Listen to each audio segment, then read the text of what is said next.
We are back at the Motor Point Arena in Nottingham for day 2 of the 2025 Vitality Nations Cup.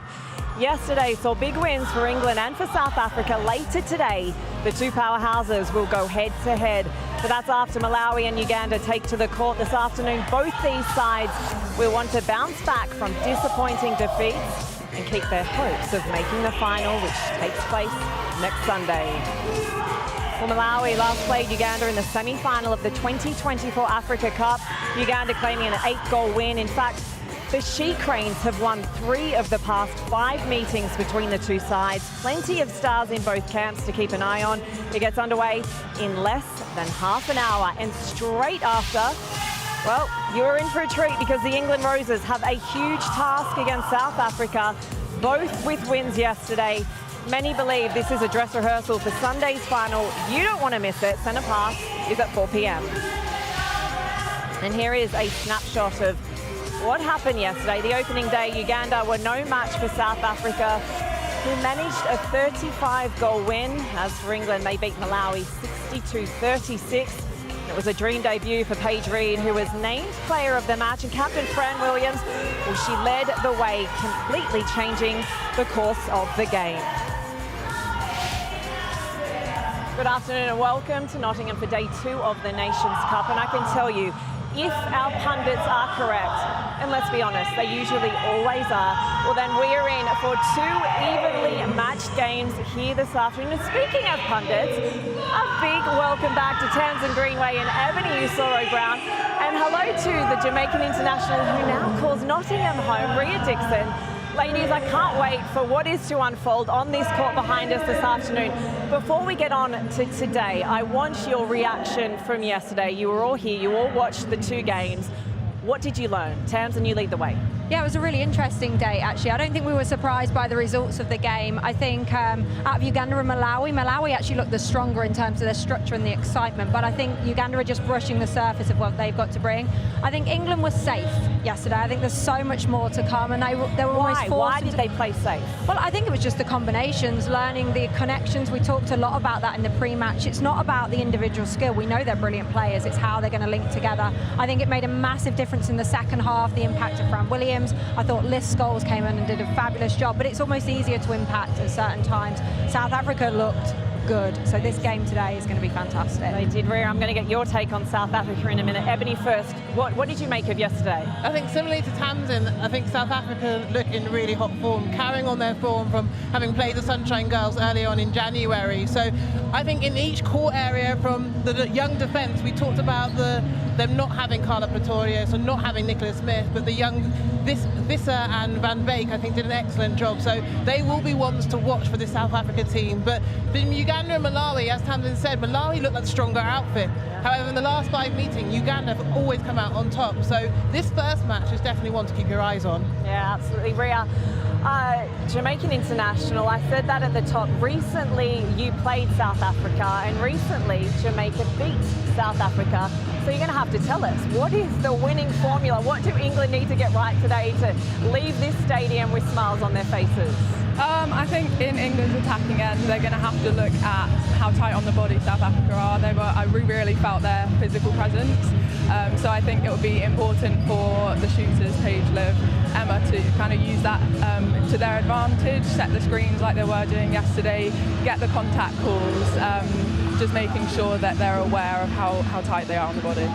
There was a lot of talk yesterday, Tamsin, about the South African side levelling up. Did you see that? Yeah, absolutely. I think they were consistent across the quarters. They pushed on. They didn't have any drop-off, where I think England fluctuated a little bit more, so they put high scores on the board. Every player that came on impacted.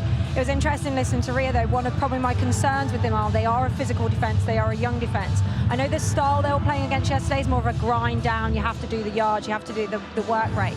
But out of the 27 turnovers they got, only 12 were live, so there weren't as many sort of intercepts, clean wins that you'd like to see. They will have to do that against England today. They can't rely on England just spraying ball. That will not happen. So how they get off the body, making sure they aren't pinged out the game, will be really key for them. But I think they'll have to lift their intensity, because I think England didn't really get into second or third gear really to the second half of the match. So in terms of their putting their best foot forward from the first quarter, they'll need to be up to speed. And Ria, there's no denying that South Africa was certainly a step above Uganda. Yeah, I think so. I think the attacking end of South Africa really showed their class yesterday, just like they did over in Jamaica. I think the interchanges between the goal attack and goal shooters was really important for them to get kind of the defence off their mark. So the English defence should be looking at that today. How did they handle Maseko? How did Shamira and Latanya handle her? Just really being hot on the switches. I think Jodie and Lati and Shamira all had to really look back on the video after the first game and really think about how they're going to communicate, how they're going to switch between those two shooters. Can I just say, I love how you've got nicknames for them. Yeah, no. I'm going to use that now. That's great. I want to be in the team. Oh, brilliant stuff. I want to turn our attention to the first game, Malawi up against Uganda. After watching them both in action yesterday, who goes in with the edge, Tamsin? Well, I think from a team performance, Malawi looked stronger, right? However, when you break it down, Uganda only had one dodgy quarter. It was the 18-6 third quarter. Mary was kept super quiet. And actually, when you look at the lineups today, Malawi have gone with their same lineup. Uganda have made 4 changes, and I'm not surprised because they have real issues in that attack end. So I wouldn't write Uganda off just yet. But I think there's some key individuals in the Malawi side that are that stood up and delivered yesterday. Luazi was one of them, Vinkumbu, who you've got on the screen there. But I think Malawi are going to have to score more goals. They only put 36 on the board yesterday, and I know it was against an England defence, but it was only 12 in the second half, and that will be an area of concern for them. You mentioned Taekwondo Luazi there. What a segue into your touch screen, Tamsin. Can you just illustrate exactly what she got right? Yeah, well, she was absolutely impressive, and just a little bit of a love-in. How has she not been playing in the SSN yet, ANZ? Can we just do a little shout out for more imports in our league, because I want Luazi in it. She was absolutely brilliant. Everything happened through her, and we're going to pick this up. This is interesting. She only had 16 feeds in this game. Put that in perspective, Amy Carter in 30 minutes had 18. So basically they need to get Luazi the ball more. You see her in shot here, she's pointing, she's dictating. Both of these clips are from a through-court attack, and that's important for this. When she's got space, she is absolutely brilliant. Look at the space and the drive and delivery that she's coming in here. So when she gets that ball, she's so quick, she's dictating play. Watch her come up the court here, and if I pause it there, she wants every ball, she wants to get hands on the ball, and this is a blink if you miss it moment. When she gets it here, look how quick she goes into Mvula. The problem was Mvula only had 19 goals yesterday, 19 from 9. Like, that's a really quiet game from her. So you need Luazi on the ball to get more feeds in. You see her pick up the ball again, really high here from a turnover, and she makes everything happen. Keep your eye on her. She doesn't get out of play too soon. She's quite happy to stay and wait, dictate and play again. Look at when she's given the space. If we just pause it here, she comes right up high up the court on the ball, and this pass is brilliant. It's world class. Pings it right down there, and the action. Look at the speed to get to there. This is great. Control on here. Very few unforced errors yesterday. I think she was only on 1 or 2. She goes back to the line, and again, the feed in is just beautiful. Incredible. That connection is brilliant, but that's all from through-court attack. They've got to get her on the ball from a centre pass attack as well if they want to challenge Uganda today. Okay, I want to pick up on something you just said. Luazi has, I suppose, been overlooked by domestic netball in this country, down under as well. Ebony, why? I think quite often most clubs are recruiting at the end, so either goalkeeper or goal shooter, because we have quite a lot of mid-court. But in terms of the world class of Luazi, her finesse on the pass, but also her ability to read the game, she would be an asset to any organisation, any English organisation, hopefully, in the Super League. Tamsin, I believe you're quite involved in the domestic game. Is she a player that you take a look at? Oh, me and Sarah Francis Bayman talked about it years ago. I think she's absolutely brilliant, but like Ebony said, it's you have to go ends first, which is why I just think it's opening up some rules. Also, you want to look at styles. She plays a very different game because we only see her playing for Malawi, so whether she can fit into that sort of English play, but you don't know, right? And someone with that good on the ball, I mean, the flair she brings to the game, I just love her. Yeah, she's brilliant. Okay, we can actually now speak to Irene Yarrow. I believe she can hear us. She's out on court. Irene, thank you so much for talking to us. Now listen, I know that you were able to have a good look at Malawi yesterday. What did you make of their performance against England? Yeah, of course, yesterday we had managed to win the game from the first quarter to the last quarter. And you know, as everyone always used to have a win, but still, we as Team Uganda, we are not just let it go, because since we lost yesterday's games, and we lost against so many information from yesterday, like the weakness which we had yesterday, we suggest need to correct today, and the changes we get yesterday, it's going to be applied in today's games that we can make that big difference of winning the game. And are we going to see any changes to the side today from yesterday? Yeah, of course, there's going to be like a lot of changes. Since yesterday when we had started the game, I think we had like small mistake in making the lineup, whereby we had messed up like small, which I think was one of the mistakes which we did yesterday. But at least today, as we are planning to have a proper lineup today, I think there will be a great performance according to our plan. Irene, thank you so much for talking to us. You just focus on the game ahead. I believe we can go to Malawi's captain, Tawera Vinkumbu. Thank you so much for speaking to us. This is a disappointing result yesterday. Are you confident the team has put it behind them and can now focus on the job ahead? Yeah, I think yesterday we get the negatives which we did yesterday. Though Uganda will not play as same as England did yesterday. So our game plan now is to play the whole 60 minutes because yesterday we only played like first and second quarter. So the plan now is play the full game and to keep the ball possession. We did a lot of errors in the third and fourth.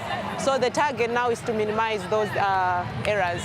You've got a big challenge on your hands today with Mary Cholok at the other end. Defensively, what will be the focus? Yeah, it's always a tough one when playing Mary, you know, she's very tall.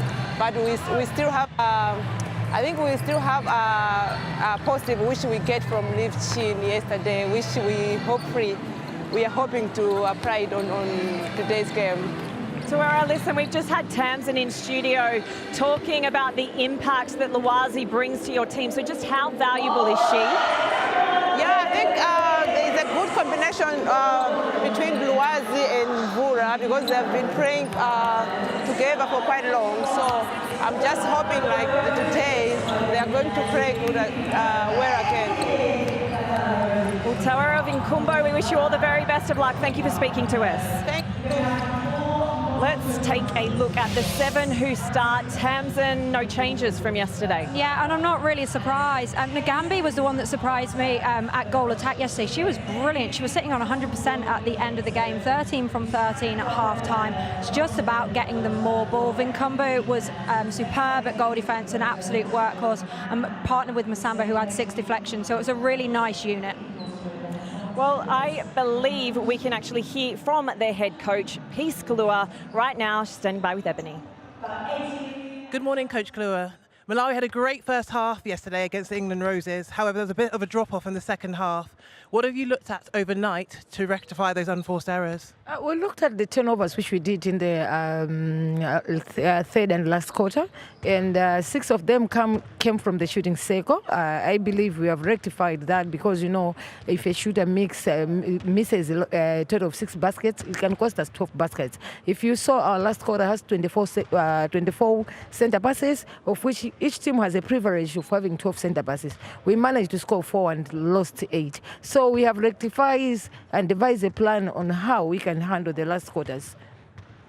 Uganda have won the last 3 meetings between Malawi and Uganda, the last meeting in the African Netball Cup. What's the plan today in order to get across the line to make sure that Malawi is handed the win? We know how Uganda play. We play a similar game. We do play a similar game, but we have tried to devise so that we should play differently to what they play. We know they have Merenuba, who is a toe shooter, so we have also devised a plan to make sure balls that don't go to Mere as fast as possible. Yeah. We wish you good luck for today's game. Thank you. Tamsin, Peace reference there that Malawi started well against England but then dropped off towards the back end of the game. She referenced shooting accuracy. Can you just elaborate a little bit on what kind of job they have ahead? Yeah, well, they were only 7 down at half-time, so they were right in that game. But the way they play in terms of the possession netball, it's hard to maintain, especially when England put fresh legs on. I think the shooting circle was interesting. Joyce Mvula only shot 68%, so she was 19 from 28. It's not even about the misses, because she often gets the rebounds. It's the volume. It was how much ball they were getting in. And I think in the second half, it was really shut down at the front. So they they just weren't getting to the edges easily. They weren't able to drive that ball through. So it's not just about isolating the shooting end. It's going, well, hang on, what's going out in front? Like, how are we not getting through on the centre pass? 4 out of 12 in the last quarter is just not okay. You're not going to win any game like that. I think I mentioned in commentary yesterday, they were quite often going sideways on the court from side to side. And I think the difference between South Africa and England was the directness to try and get depth going into the attacking third. So hopefully that will be a focus for them, especially in today's match. I think as well that is very uncharacteristic of Joyce to be shooting in the 6-2. So that does take an effect when you have such a dominant shooter that's not necessarily performing like you think they would be. What do you put that down to? Why don't you think she was performing? Everyone has off days. I mean, to choose an international game, not great, but I think knowing Joyce and Mary as well from yesterday, they'll both want to come out and be better than they were yesterday, so looking forward to that. Confident that they will be, Tamsin? Yeah, I think so. I think it was a solid unit playing the same lineup. It's pros and cons, right? They'll have built a lot from yesterday, however, they'll be tired as well. They've got a backup. It is a different style, and these two will match each other in certain areas, so it will be real individual players. I think the defensive end for me in Malawi, they need more opportunities, so they're going to have to really work hard on how they shut down Mary Trollope, because I can't believe Mary's going to be that quiet and get dragged again. Yeah, okay, well, it is not long until that first centre pass. It is international netball. We absolutely love it. And it's no surprise that the fans love it as well. They are piling on into the Motorpoint Arena here in Nottingham. We have a game on our hand. In fact, we've got 2 games on our hands. We can't wait. We'll be back right after this.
Welcome back to Nottingham for day 2 of this year's Nations Cup. Both Uganda and Malawi suffered disappointing defeats yesterday, so both will be eager for the win here this afternoon. Here is Uganda's starting 7, Tamsin, a different looking 7 to yesterday. Yeah, and I think they needed to do that, especially on the third line. So Nyanga moves across to wing attack. She started in goal attack yesterday. The captain Ayaru, who we sort of were surprised that she didn't get the start, she comes into goal attack. Mohammed, she's back in at goalkeeper with Aya moving out to goal defence. I think that's a really smart move, especially in that attacking lineup, because they didn't get the supply they needed to marry each other. So what kind of impact can we expect from Irene then, starting? Just a lot more movement and a lot more direct into Mary under the post. They're going to have to do that. You can't have one of the best goal shooters in the world being taken off in the third quarter, which is what happened yesterday. Okay, and Buru Rashid is Uganda's head coach, and he is with Ebony. Coach Mbiru Rashid, South Africa managed to keep Uganda and Mary quiet yesterday. In terms of getting the best out of Mary, what's been the message to the attacking unit for today? Yeah, today we worked on our mistakes when we played South Africa. We are now going to play a very good game. We come forward for the ball. We don't keep behind, as South Africa did to our attacking side. You made lots of changes in the third quarter. Have you settled on a winning combination for today? Yes, we have organized our combination between the three players, the goal attack, goal shooter, and wing attack. We wish you a good game for today. Thank you very much. Mary Trollock, the goal shooter, mentioned there. We picked her up yesterday, didn't we, Tamsin? Didn't we, Rhea and Ebony? I mean, she was kept quiet, wasn't she, really, yesterday? What exactly do you want to see from her today? Well, it's not necessarily her. It's what I was talking about before. It's what goes on in front. She was kept to 28 goals yesterday and 74% shooting stats. We used to see Mary play for Uganda driving out the circle. That didn't happen. So if you're going to keep her in there, you have to do the work out the front. And that was just really, really tight. Like the centre pass work on the first phase, second phase just was non-existent for me. You keep looking at the touch screen. You want to illustrate. I know you want to illustrate it. Just like magic. There you go. Look, this is how you get the best goal shooter in the world benched, right? So if we're going to pick up here, and honestly, it was just a bit of a mess. You're always looking for connections on the line. You can see already that both of these guys, Amaya, who doesn't get the start today, and Nanyonga coming over the line. And the problem is when you get the first ball out, that's fine. It will play through, I promise. But now look at them. They're both caught up high, and suddenly they've got this huge gap. And that's the problem, because now you've got a target shooter in the circle and no one driving through. So as we play this on a little bit, the other issue for me is they're only looking at the first option, and they're not trusting that they've got to get down this court and create some space, even if you're the draw card. And by just playing in tight like this, just looking at the first person they see, nothing's happening. What's interesting about this is how quickly you've got to turn. Now, we watched Luwazi from Malawi just turn and put this ball in. Watch that when Nanyonga gets this ball. Mary is open for a second, but it has to be so quick because Van Beek is going to drop into this ball. But what happens is when she turns, Van Beek's there, and there's now nothing on. So it's just a literally break down, grind down, grind down. And what I say is they're just playing netball to the first person. Look at the second clip here. Once again, there is no drive from Amaya on this first phase, and it's just so cloggy. This is what I call faffing around. You've got to take people on. So as they play this through, look, nothing's happening. They're lucky to get away with the penalty. Now, when you've drawn someone out of the game, you should now be setting up to really open this up. So what you want is someone on the wide and Mary Trollock setting up for this ball. But just have a look what happens. When Bargala gets this ball, she doesn't even look for Mary. She just keeps her eye on Nanyonga entering. Now watch Mary, she's going to pick up Van Beek, and all that space in the back is going to be open. But because the feeders aren't happy about giving it, they just give it to the first person. And they eventually get it in. But that's why she was kept to 28 goals. That's why she was so quiet. And they have to sort out that line, which they've done already by making positional changes. But we talk about this all the time, that wing attack, goal attack connection on the line. There's almost got to be an element of trust that someone's going to take on and the other one's going to fill the space. Yeah, absolutely. And I don't know if that's because I don't know if that's because Irene wasn't on to start with. I know she brings a lot of kind of dominance and a lot of experience in that goal attack position, so maybe that was missing a little bit. So hopefully today we'll see a lot more ball into Mary a lot earlier as well. But we also must give a nod to South Africa's defence. Yeah, absolutely. But what's interesting today, up against Masamba for Malawi, she only got 6 deflections yesterday against England, 1 intercept. And actually, for me, they were just dodgy balls in, right? So she was on 19 penalties, Masamba. So what Uganda need to look at today is just turn and let some ball go. Like, get Masamba dragged out of the game and really trust that Mary can take that ball and give it a pass. I've been there for 2 years. Just lob it in and see what happens. We've all made a career like that, really, don't we? Well, we've spoken about Mary Trollock for Uganda. We've spoken about Malawi's Takondwa Luwazi. Who else, Rhea, should we keep an eye on? Good question. I'm not sure. What about Joyce? Joyce has got to be better today, don't you think? Yeah, 100%. And I know Joyce keeps herself to really high standards, so today she'll definitely come out better than she was yesterday. Okay, ladies, I am going to put you on the spot. Who wins and why? Well, you know what? I would have said after yesterday Malawi, but with the changes from Uganda now, I'm not sure. I'm going to put my faith in Malawi. I'm going to go with Luwazi. He's going to make everything happen, but I think it'll be a really tight game. Rhea? Yeah, I'm going with Uganda. Oh, there she is. Yeah, I am. Okay, why? I just think they'll fix up a lot of errors from yesterday. They'll be hurt from yesterday as well, so they'll want to come out and show kind of their dominance and how they are continue on the rise in African netball. Listen, I absolutely love what you've just given me because it makes exactly what I said at the top of the show true. What we can expect is an entertaining game and a closely contested game. Yeah, absolutely, and you have to remember the rivalries between these two nations as well. Like what you're going to see today is teams that go head-to-head quite a lot. They most recently played in December. Similar style of play as well. Similar style of play in terms of how they like the possession, how high they go up the court as attackers. The physicality is different, how they challenge the ball. So you're going to have probably a bit messier in some ways, but a lot more head-to-heads. Ria, do you agree? Yeah, absolutely. I know they're very close in rankings. They're very close kind of at major competitions. So I'm really looking forward to seeing what happens. There you go. We cannot wait to see what happens either. It is almost time for that first centre pass. Let's just take a pause for the national anthems.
Well, it is game time. Let's get to your commentators, Ebony Soro-Brown, and good afternoon to Catherine Merry.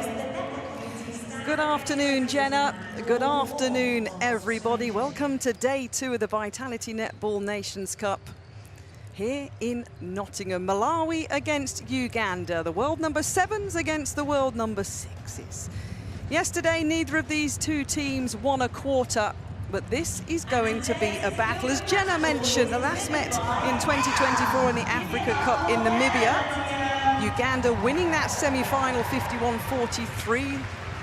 Uganda have won 3 of the last 5 meetings, but on English soil, Malawi have won the last 2 meetings in the Netball World Cup in Liverpool and the Commonwealth Games in Birmingham. So is the English soil the magic ingredients for the Malawi side? We're looking forward to this one ahead of England and South Africa. The noise is loud. Sunday afternoon international netball. We had the anthems with the B netball mascots. I met Josh on the way in, very excited. And the ball is now being brought on. Anzo Kemp of South Africa, Tracy Ann Griffiths of Jamaica taking charge of this one. And we are ready to rock and roll, Ebony. The discussions have been had. Did you stick your nail in any fence? Who did you go for this one? I'm going to say Uganda for this one. I think hopefully, as Samson said, the changes they've made should have rectified that service into Mary Cholok. But I'm expecting a Ugandan convincing win. The countdown is on. Sit back and relax. A nice little handshake as well from Fakwanda Lawazi, the centre for Malawi. Here we go, folks. So the changes have been made by Uganda and not Malawi, as discussed. Not an ideal start from Malawi just then, throwing the ball into no man's land. However, again, better feed so far. Straight into Mary Cholok, and they'll want to do that more in this first quarter, just to build confidence throughout the team. Yeah, you edged on your seat then as soon as that centre pass happened, didn't you, Ebony? I did.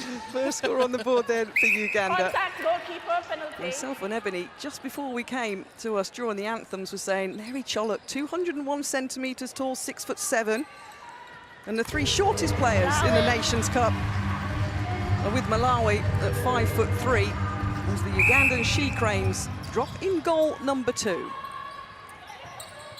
Great to see Mvula getting involved in the action right from the start. I think that exit from the circle really saved Malawi yesterday. But she'll want to nail that first shot. So important to send the confidence through the team, and it's great to see Malawi get themselves on the board. Yeah, and there's an example of what Tamsin was talking about. Joyce Mvula doesn't always nail it the first time. Contact, wing She drops attack. it through for the first goal from Abiru Rashid's side.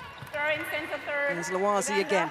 Indeed. Centre third. You have to mention that these teams, both teams will know each other really, really well, not only playing in the African Netball Cup, but the rivalry between these two African giants is long-standing. So, again, it's not necessarily about the physicality on the court, but it's about the game center. smarts, playing to each other's strengths. Construction goal defense. Aya just getting picked up for a contact call there, but Iyaru steps up, and the captain nails one for Uganda. A surprising omission in yesterday's starting 7, so that leadership will definitely be needed in today's match. Oh, brilliant work from Bagala. Again, 3-foot pressure, not allowing Malawi to penetrate down the court, which they'll look to do early on. Again, that long ball. What a take from Mvula. Obstruction, goal attack. Vantage offside, goal attack. No love lost between these two teams. As Nyonga trips up, trying to get through circle edge, but the ball finally does get there. Goal defense. Nambi steps up, and Nambi consolidates. Yeah, she was good yesterday, wasn't she, for the Malawi side? Did 13 from 13, so they'll want another similar return from her. As Ebony said, they know each other very well. They sit next to each other in the world rankings. Brilliant defense of the line there from Nyonga. And it's those little touches, those little 1%ers that allow you to build momentum. Mafurua not allowing it to flow seamlessly though. Contact for goalkeeper. Oof. Split take from Mvula. Just like that, we're all apiece, 3 apiece. We've got some Malawi fans to our right here in commentary. There's 4 of them in a row. They've got snacks in one hand and a big flag in another, waving it furiously as their side pull it back to 3 apiece. Cross court in the centre section. What you liking so far, Ebony? Just the freedom of Malawi giving the ball to Joyce. I think Ria said at the top of the show that she'll want to come out and actually make her mark after yesterday's, I guess, so-so performance. But the strength she's shown so far, her strong take of the ball, has definitely got to be a confidence builder for this Malawian team. Better pressure here, keeping Uganda in that centre third. Yeah, if you had a heat map at the moment in the first 5 minutes, it would be heavily coloured in that centre third. Cholok out the circle. Defense penalty. They were close in terms of first quarters as well yesterday. Malawi losing that first quarter to England 17-3. Uganda losing their first quarter to South Africa 19-3. So there's potentially not going to be much separating these two teams on our first match on day number 2. Obstruction goalkeeper. Bit of an unusual miss there from Cholok. But Iyaru will have a second bite at the cherry. Ugandan bench looking pleased with the start. Ebony's friend, Mabiru Rashid, shouting directions. Contact, hold, goalkeeper. Doesn't give away You're much, coming around does with he? that arm. No, Goalkeeper. keeps his card close to his chest. Goalkeeper, you're coming around with that arm. Drop of the Nick for ball in then. goalkeeper. Yes. 4 apiece. Obstruction goal defense. Uganda. I think what we're seeing so far in both shooting ends, both goal shooters sharing the load. Vantage contact. 3 and holding 2 wing apiece. attack. Contact, goal defense. Goal attack, sorry. Quick take by Nambriga Nice there. contact, goal Again, attack. Uganda struggling to get depth off this centre pass. Cholok outside the circle. She finds Iyaru, who lifts that lofted ball all over to that 201 centimetres. Again, Cholok just not quite settled on the shot yet. Malawi. But takes Uganda up, so the scores are levelled. Well, we are goal for goal here in Nottingham. There's a commentator's curse that's thrown out. And that's it. But that started from the run from Bagala. Contact with defense. Watch your timing, please. No love lost there. Well, there's your Malawi bench. Couple of legends on there. Look at that. Mary Wyatt on the right. Go 3 for it. World Cups, 3 Commonwealth Games, 200 matches played, over 200 matches for Malawi. And Peace Kalua, both having previously been head coaches in charge of the Queens. Once again, ball back in the hand, though, of Mary Cholok. Passes it over to Nambi. Brilliant rebound there from Vinkimbo. And what I talked about yesterday is the efficiency of getting down that court. Much better showing here from Malawi, and Lawazi following up. And a nice easy ball into Nambi. I'd love to see her turn and shoot that, but they get the ball into Mvula, ever reliable. But look at the stretch from Mohammed. Just clarifying with the umpire, hand on ball. But Mvula makes sure this time. 4 for her in this quarter. Relatively low scoring, Catherine. It is, because once again, we've got that pocket of action in the centre third defensively. Both teams making it hard. But we are still going goal for goal with 7.5 minutes remaining. Cholok thought about it. Bounce pass back outside of the shooting circle. Come forward. About to say, Nasamba got lost under Cholok's legs then. Beside the goalkeeper. But Iyaru will step up for the penalty. Advantage. Iyaru will score it.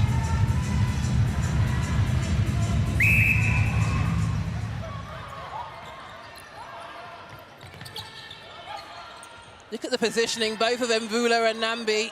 Ball side on strong hold, and Mvula again showing her prowess. Just see it. Nasamba getting quite low for the bounce pass. Ring defense obstruction, penalty. Clear instructions from both the umpires. Out in contact, wing attack. Oh, Lawaz is down, Full time, please. Injury. Center. Malawi. holding a left leg.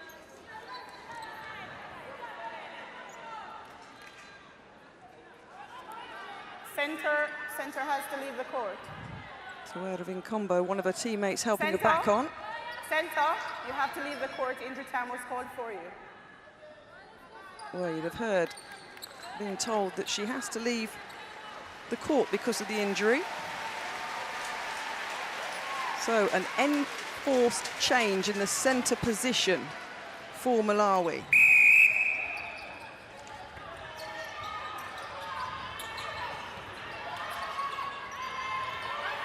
And it'll take them a little while just to settle here as the enforced change comes. Vantage obstruction, goal attack. Uganda with a turnover in the centre third. Fine Bagala. Ooh! Contact. Vinkumbu. goal defense. Sniper effect there. Thought she could come in through the intercept. Ball back with Nyanga. Goalkeeper contact, penalty. Step forward just a bit, goalkeeper. Iyaru. Goal defense, you're contacted. Both are out. Penalty count, probably something to be a concern for the Malawians at the moment. Sitting on 14 compared to Uganda's 5. So in terms of just keeping themselves in the game, maintaining that discipline. Contact goal defense. Confirmation, Gamuka has come on in that centre position. Florenci Gamuka made a debut in 2023 for Fiji, on in that centre position now for Malawi. As Mvula rolls another one in.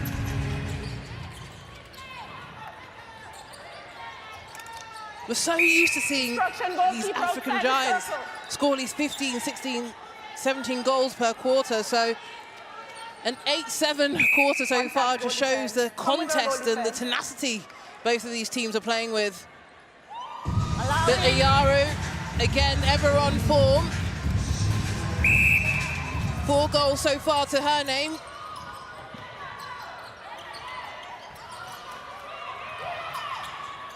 Lacking options going forward here. But again, Mvula comes to save the day. Straight up the middle. Look at the argy-bargy there. Talk about no contact. And again, Mvula and Nambi push Malawi on.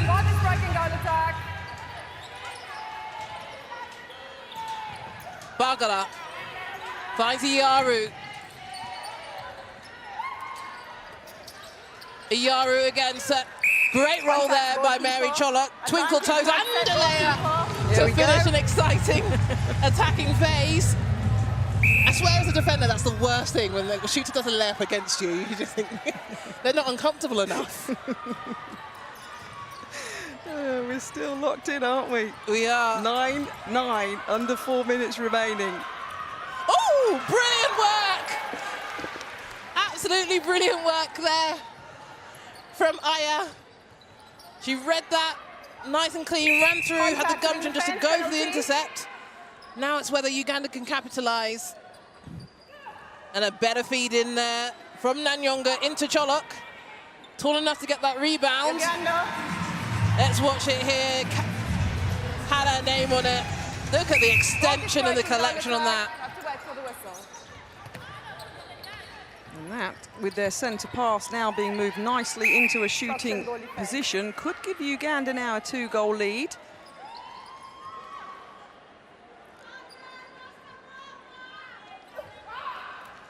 I thought that was a shot. Great shooter to shoot a ball. Yeah. Why not as well, when you've got Mary Cholok underneath it. But they'll be pleased with that little surge. Back-to-back goals, leaves Malawi on the back foot. I'd like to see Mohammed really come out and challenge that ball going to Mvula up the middle. Becoming one of her trademarks at the moment in this competition. But Nambi, under enormous pressure, gets the goal away.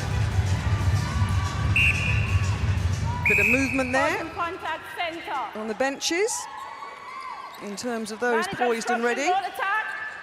And our Malawi group of fans has tripled in size since the first centre pass. So a lot of noise for both of these nations here on this second day of action. Not really much separating these two teams at the moment. Again, I feel like they could be a little bit more efficient with the ball. 3 passes so far, still haven't got quite to circle edge. But the patience seemingly killing them at the moment. Bagala doing a ton of work to create that overball, and they were rewarded for that defensive effort.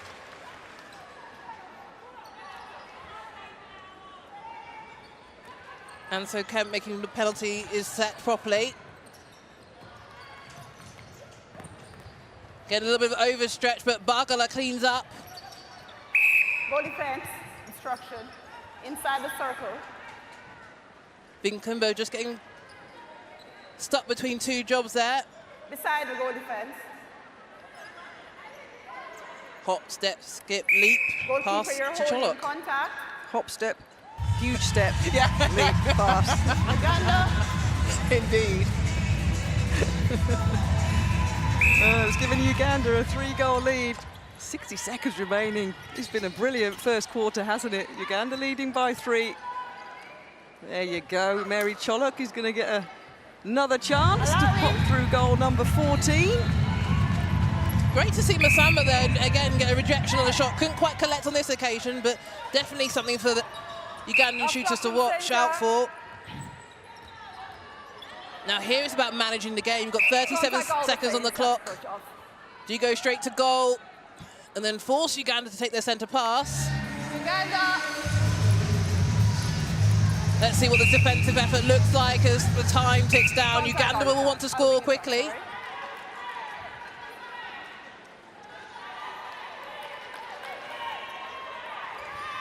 Still time. Nanyonga.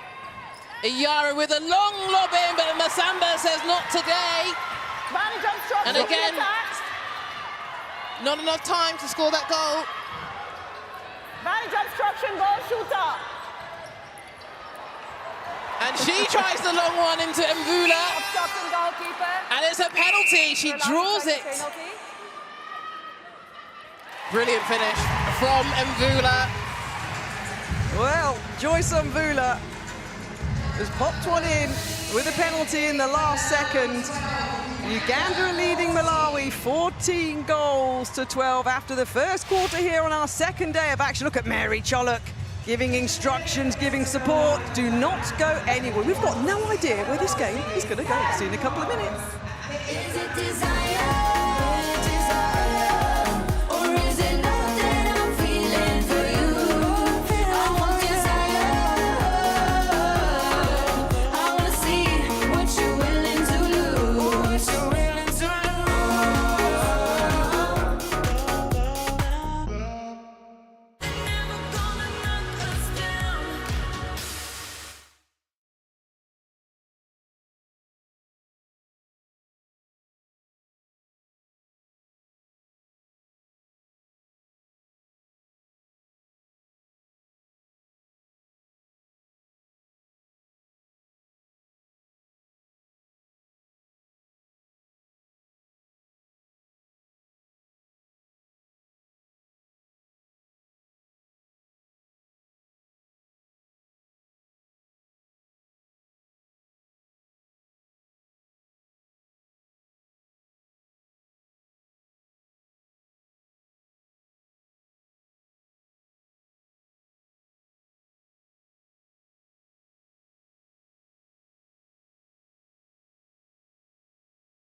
Working really hard. It's really good. Coming away. Bebera mwana wa Sentinel tebakulimba nadde eno n'ogoba oli wite nabiri go kitegedde soka mbazanye wano nwano mpira nga gufa mu center olaba banoonya goal attack wafe iringa olaba omupiira tugubba nga baguzaawa emabega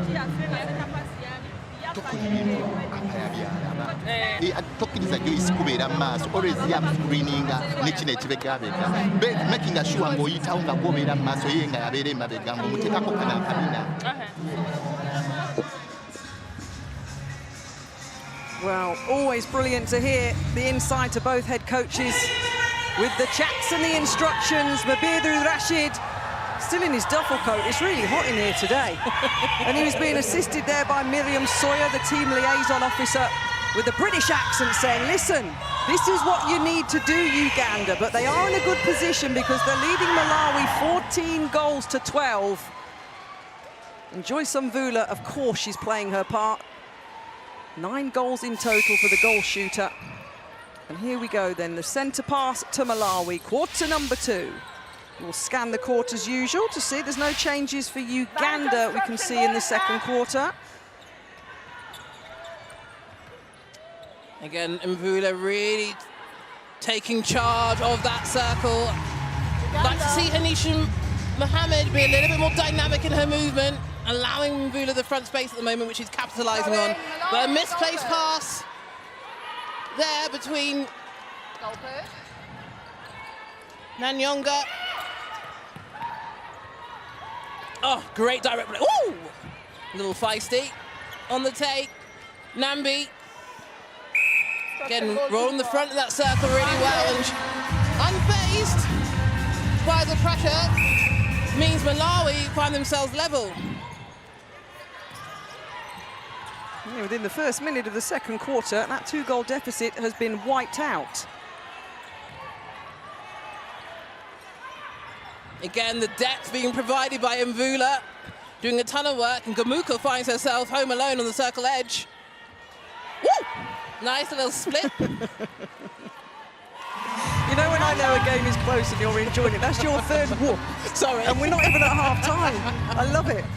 I'm just thinking of the knees, isn't it? We knew it would be close, we hoped it would be close, and it is 15-14. What is going to be the difference between these two sides? Mary Cholok, a take and a turn back into the centre third. Cholok saying, give it me back. Contact hold, goalkeeper. Contact hold, goalkeeper. Iyaru will pass. Ooh, and a footwork. Unlucky for Cholok there. I think she's quite mad at herself, but again, Malawi, look at the transition. Ooh. Through the court, speed of lightning.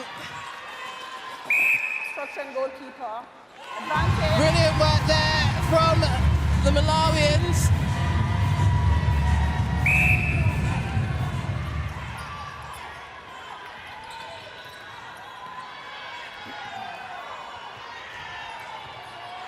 Is it me, Ebony, or has there been a little bit of an injection at the first part of this second quarter? Looks like they got a talking to at quarter time.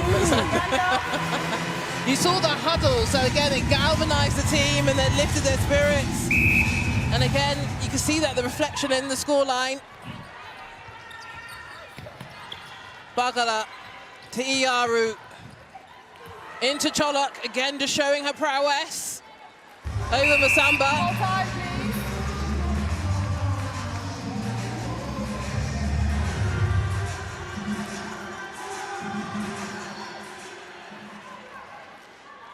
Whistle just been blown as Kumbo puts her headband back on. Advantage obstruction, wing attack. Lawazi. Into Nambi. And you can see the Malawian fans absolutely loving the display from their team.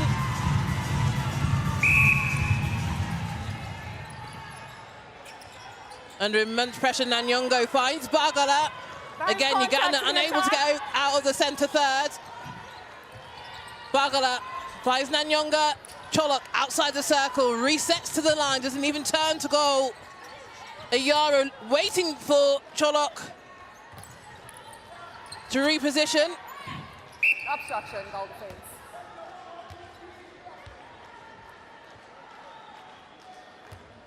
Cholok getting an immense With the goal defence. amount of attention from Masamba.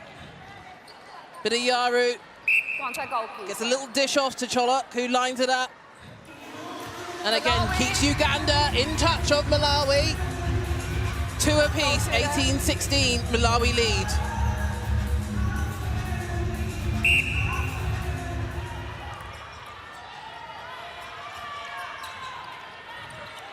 Nawazi, nice early feed into Mvula. And it's the speed of that feed at which they lacked yesterday, which they've really injected with some oomph in today's game. Second quarter. Contact center. Just getting called for the contact there. But a quick take by Uganda. Bagala looking for someone, saying, come to me. Cholok. Goalkeeper. With a step and a bump. Goalkeeper, you need to address your contact. Contact, hold goal defense over this side.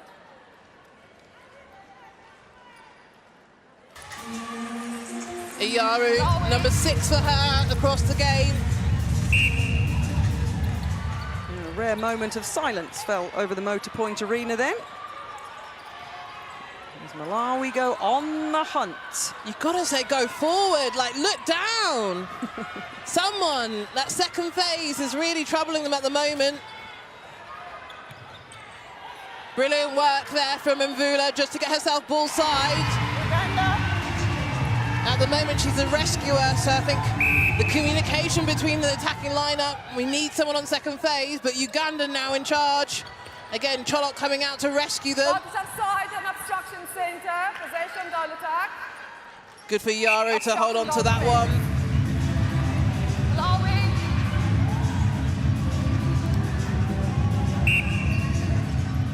Well, it was a 2-goal deficit after the first quarter for Malawi.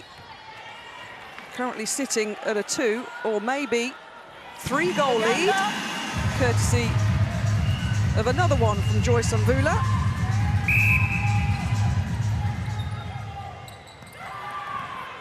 What a take! Look at the athleticism just to keep that in play. Brilliant work there from Nambi. Lawazi, and Nambi comes in and finishes off that excellent display.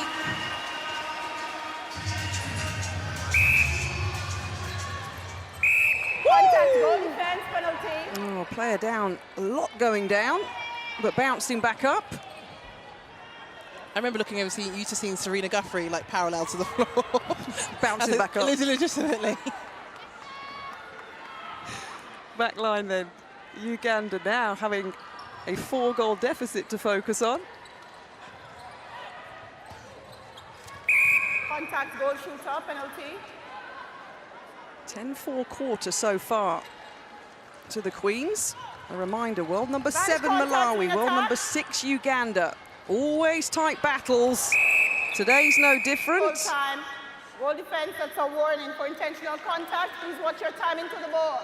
A warning, intentional contact, goal defence. Fair, Ebony? I think so. I think she saw the line to the ball, but the moment it was in Uganda hands, you have to pull out as a defender. Inside.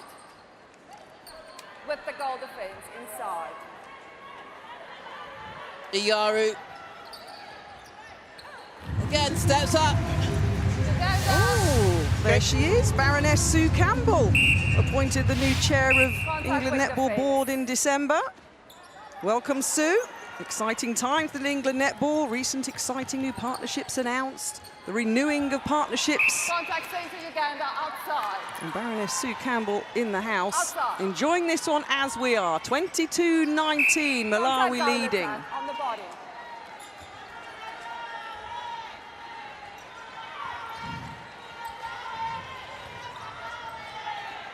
Well, the Malawi fans are right in commentary. Very much enjoying what they're seeing in this second quarter. What's been the difference, Ebony, for them in this second quarter so far from the first? I think it's the ball release and the level of intensity and the aggression they've brought to their level of play. I think Mvula's been pivotal for them, especially in that second phase. Just releasing that pressure when they're unable to get out of the centre third. And then when you're just as strong underneath the post, as we can see now, that level of confidence really ripples through the team. Mvula number 16 for the game so far. A little goal check, Mvula on 16, Cholok on 11. But the main stat is that Malawi are leading this one with 6 minutes to go until half-time.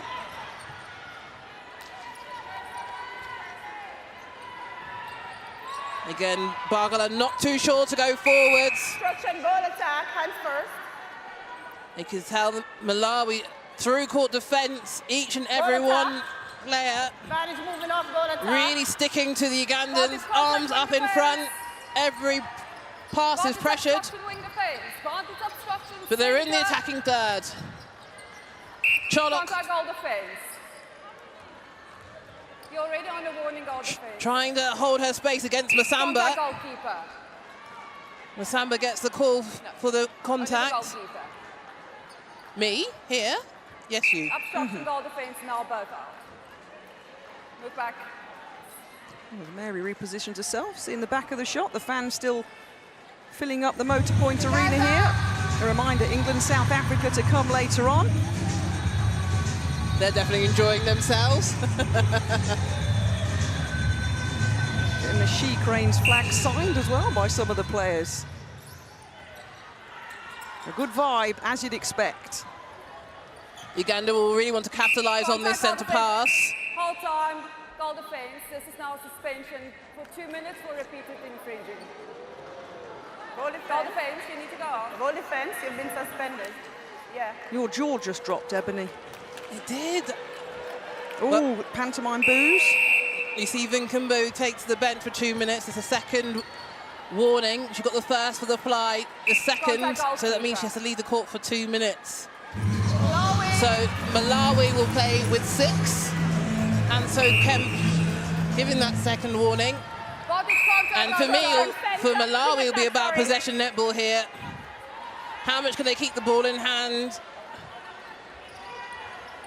So what do you do as a team now when that's in place? As I said, keep possession, again, level of communication. Just limit the opportunities for Uganda to have hand and ball. And keep calm. Where goal defense is. And score goals if Mvula keep the scoreboard ticking along. Is always helpful, but it's going to mean a strong defensive effort here from Malawi. Coach Kalua shouting instructions right from the start. Masamba did a good job there. Just don't touch the ball as you get your arms up. Obstruction goalkeeper. Goalkeeper, that's advanced for intentional obstruction.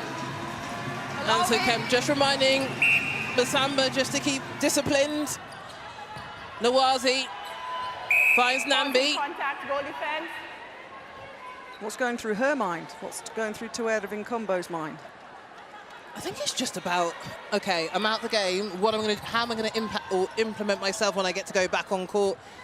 I think we should see her before the quarter's out. Yeah, see reserve umpire over our commentary monitor, Gary Burgess, keeping her in check in terms of the timings. 3 minutes to go until half-time. There he is, Gary. His 150th international match yesterday. A nice presentation for him, quite rightly so. And that was a nice passage of play. Very nicely done by Uganda. Now they're just 2 behind. And Vinkombo is about to come back on. Largest obstruction goal shooter. Good work here from Malawi. Again, just maintaining possession of the ball. Contact goal shooter. Contact from Cholok there. Lawazi can't go forward, but she now finds that connection with Nambi into the attacking third. And this is how you play a 2-minute suspension.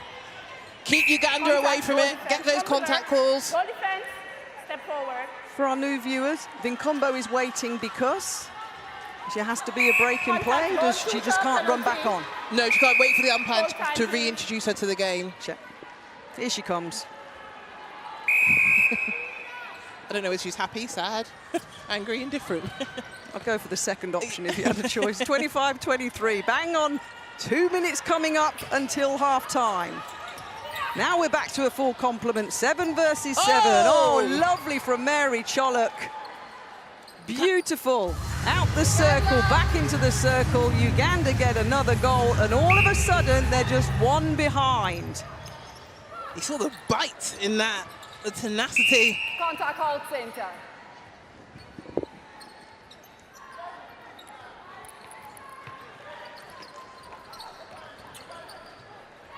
Cholok. Here's that Cholok pass. It was the speed, it was the accuracy.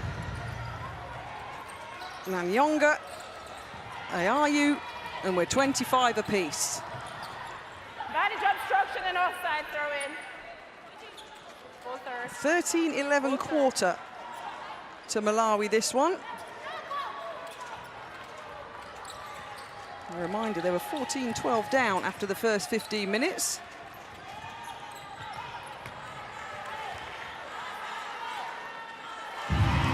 Nicely done. The crowd in Nottingham appreciating that passage of movement that gives Malawi the 1-goal lead. Uganda on the centre pass, still plenty of time.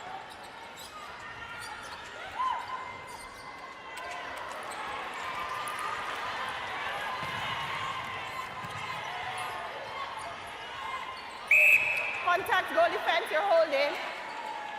And just like that, Come forward. we're heading towards the half-time whistle, with the ball being back in the hands of Joyce Mvula. Malawi.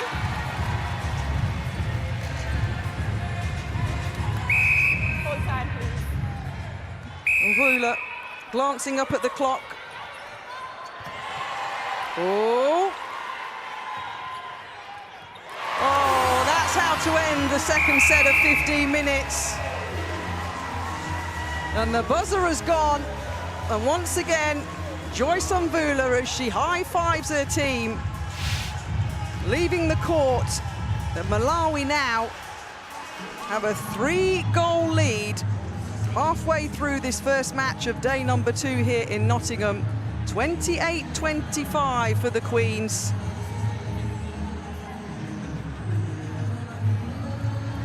Very shortly. She's there already. My gosh, she's a speedy lady. Ebony Usora-Brown has placed herself on the centre of the court, and let's hand down to her now to chat to the captains. Tuera, you must be really pleased with the first 2 quarters from your team. Yeah, I think I'm pleased. Everyone is doing a great job, though I was sent off for 2 minutes. I really think that was a blow to the team, since the game is now 50-50 now. What was your mentality seeing on the sidelines and then re-entering the game? Yeah, to be honest, I couldn't watch the rest of the game because I feel like I read the girls down because everyone was putting all in so much effort. Good luck for the second half. Irene, you must be pleased in terms of that first half from the Ugandan team. Yeah, it has been a bit tense. Of course, everyone wants this win. For my team, we shall not give up because we really need this game badly off. Reason being, first of all, we are trying to protect our ranking, and whereby in case if we win it, never know, to maybe improve our ranking. It looks quite physical out there. How are you managing the pressure? Yeah, of course, we shall manage the pressure of the last we saw. We can't give up at this moment, even though if it becomes too hard, but still it shall be harder than this.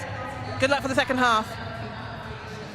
Well, I'm pleased the game is 50-50 now, says Tuera Vinkombo, and Irene Ayayu. It's a bit tense. You're not wrong. Don't go anywhere. We'll analyse the first half after the break.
We are at Nottingham for day 2 of the Vitality Nations Cup. And my word, we have a game on our hands. It's Malawi against Uganda, and it is everything we expected. It's fierce, it's fiery, it's so very close. My word, it is so very loud as well. I can tell you that both teams have come alive on day 2 of this tournament, but it is advantage to Malawi. Goal shooter Joyce Mvala unstoppable, while Takondwa Lawazi is causing Uganda all sorts of issues. Malawi will want to clean up their penalty count, 34 against them at the minute. Tamsin Greenway alongside me. Tamsin, wow, it's like watching, you did. You know what you're talking about, don't you? It's like watching 2 completely different teams to yesterday. Yeah, I know, and the individual little battles, the physicality, the flair that we're seeing out there. It's been an incredible first half of netball, and what a seesaw as well. Uganda taking that first quarter 14-12, and then a swing to Malawi in the second 16-11. We've had everything. Suspensions, we've had key players going off entering the game, but yeah, it's fantastic to watch. We'll try and cover all of that off. We've only got a few minutes, so let's get straight to it. Mary Cholik, we spoke about a lot pre-game. You wanted to see her move more, and she did that early on. Absolutely. She's on 15 goals at the moment, so she's still relatively quiet, but that's just the low-scoring nature of the game. But I just want you to keep your eye in the back here on Mary and the difference in the movement that she's doing today, which has really helped her side. So as you're playing this ball through here, they haven't necessarily sorted out their second phase, Uganda, but there's a lot more space. Watch her now on her pops and her timings, and when she doesn't get used, what she does next. So she goes to the ball here, look at this reverse roll into the space, and then the ball that's able to go over to her. And when they get Malawi on the move like that, it really, really puts all kind of pressure on that defence. They've just not been able to do it consistently enough, especially into that second quarter. You spoke highly of Lawazi pre-match, and she has been instrumental for Malawi in this game. Yeah, and just, you know, realistically looking at it, she went off with a little injury in the first quarter. At that point, they were 1 goal up, they just got a turnover. She goes off the court for a few minutes to get treated. They lose that turnover and suddenly go down and lose the quarter. Get her back on, and the difference she makes is incredible. If you have a look at this Malawi through court here, like, this is the kind of impact she makes because of her speed and her vision on the court. So you're just going to watch and pick her up here. Look at how high she is at the court, and look where she ends up getting the ball in the change of play. So she comes flying down here, ball into the pocket, and look how casual she is on just offloading it there. Makes such a difference if she's on, and they really needed that impact from her. But it is a case of anything that Mary Cholik can do at one end, well, Joyce Mvula can do better, right? Well, Mvula's outscoring her. She's on 19 goals already. Bear in mind, she did that in the whole game yesterday against England. She's only missed 2 goals as well. And I think for me, it's the get out of jail card at the moment that we're seeing from Joyce Mvula. So we're going to pick this up here with the Uganda defence. When they haven't got an exit, it's a real problem for them. So you're watching it here, all they've got is one option. Joyce is in the circle, the ball is too high, and they've got absolutely no exits, right? So this is when Uganda are really, really good defensively. But have a look at when Joyce exit for them. Now, this isn't pretty by any means, and again, they still need to sort out their second phase. Look how high they are up the court, but they're trusting a little bit more each other to get out of the way. So watch Lawazi here. She comes through and she stays out of the way, and by doing that, she then starts to create some space for Joyce. So just keep your eye on Joyce Mvula, and when she decides to exit, look, it's messy, but that exit is just allowing them then to play this ball over here, and then, which is brilliant, look at Lawazi just, straight over the top. So Joyce Mvula's exits have been really, really proactive. They are getting a little bit dodgy with them. They will have to look at other options as well, because Uganda are getting close, but it's making a big difference. Something else Malawi will need to clean up their penalty count. They've chalked up 34, haven't they? And it also saw Tara Vinkumbo sent to the bench for 2 minutes. Yeah, real lack of experience there, which is strange from Vinkumbo. She got that warning, and I actually think it was a little bit harsh. However, you then have to pull it in. And the problem with penalty counts in a close game is they usually end up costing you in the end, and that's when she got that suspension. I think it's 34-19, so that's the reality here. Interestingly, Masamba's on more in the goalkeeper, but it's just the impact of Vinkumbo's. Okay, prediction prediction for the rest of this match? Well, I went with Malawi before the game. I mean, if they carry on playing like this, they could take the game. They've got to keep it up there. Remember, yesterday their second half dropped off a cliff, so they will need to keep that intensity. They'll have to look at other options other than Mvula, because I would imagine Uganda will look at that and start to shut that down. And I've already worked that out. Okay, well, Malawi currently have a 3-goal lead at the break. It is so close. It is so fiery. The fans are here. The atmosphere is incredible. It's something you don't want to miss. We'll be back after this.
Welcome back to Nottingham, day 2 of the Vitality Netball Nations Cup, match number 1. Malawi against Uganda. Malawi are leading 28 goals to 25. There's been a few changes to tell you of. We understand that Martha Dambo's come on in the GD position for Malawi. Hanisha's gone off in the goalkeeper position for Uganda, which means Kiani has come on. And Matessi's come on in the wing D position with Nambarige going off. So a 3-goal lead. Delighted to have Nottingham Forest Super League player and Jamaican international Ria Dixon alongside me for this quarter. What have you made of it so far as we get up and running in this third set of 15 minutes, Ria? Well, just as Irene highlighted, it is very tense. Looking at the ranking points between Malawi and Uganda, they're just separated by 40, where South Africa, the next, are on over 2,000 more. So shows how tight the ranking is between these two teams and how tense it will be until the end. It will be tight. Goal for goal through much of this match, wasn't it? Quick glance up at the clock from Mary Chollock, 28-26. You played with Mary Chollock, you played with Joyce Mvula, of course, as well. How are you feeling that they're setting up into this one? It's like the battle of the shooters, isn't it? Yeah, it is. We always knew it would be with two very, very dominant shooters. Obviously important what everyone else does on the outside, but I think, yeah, looking at these two and how they step up today could be the difference. Oh, a few whistles being blown. The ball back into Mvula's hands. And I think she's looking a lot more confident today than yesterday. Great to see her on 21 goals in the half. So hopefully for her team, she'll double or more that towards the end. I'm sure she will. Another player down. We're hoping that it's nothing serious. Full time, please.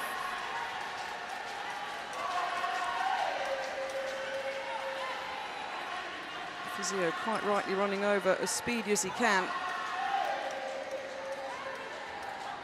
See Mary Cholak on the left of the shot, Ria, bringing the team away. Yeah, she is. Bragala's being brought hopefully back onto her feet. Mary's a great support in any team, so it's great to see her bringing the girls together and rallying the troops. Never nice to see a teammate go down, but great to have a support like Mary. And not for the first time at this Nations Cup, we're seeing a player being escorted off the court, and that is a huge blow for Uganda. Margaret Bagala, the 22-year-old. We reiterate, we hope it is nothing serious. And an enforced change. How do you deal with that as a player, Ria, when you have enforced changes, which obviously weren't in the plan, and you see those injuries? I think it all comes down to training and how you prepare. You should obviously prepare to have a really strong 12 or even 15 coming over to any tournament. So I think you should have faith in your teammates, have faith in yourself, and hopefully you can play to the game plan just as expected. Obstruction wing attack. So a change in the setup for Uganda, trying to close this 2-goal lead. Contact center. Busy, isn't it? A lot of congestion in the Yeah. shooting end as Joyce Mvula takes it again. Very, and I think the Ugandan centre coming on has a big task on her hands, trying to contain Luazi, but hopefully she can have a good impact. Namutebi on at centre now for Uganda.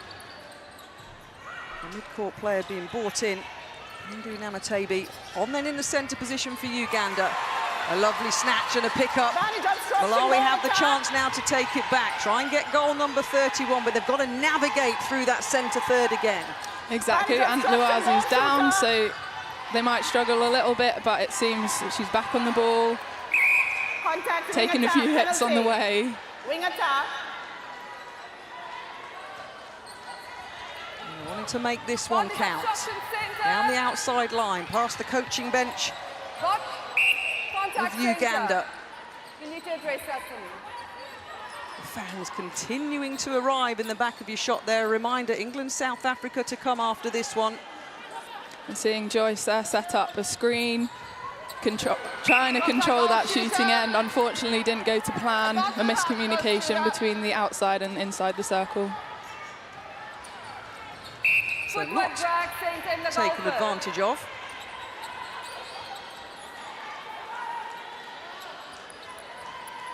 And there's that handout, the reach, the call from Joyce Mvula.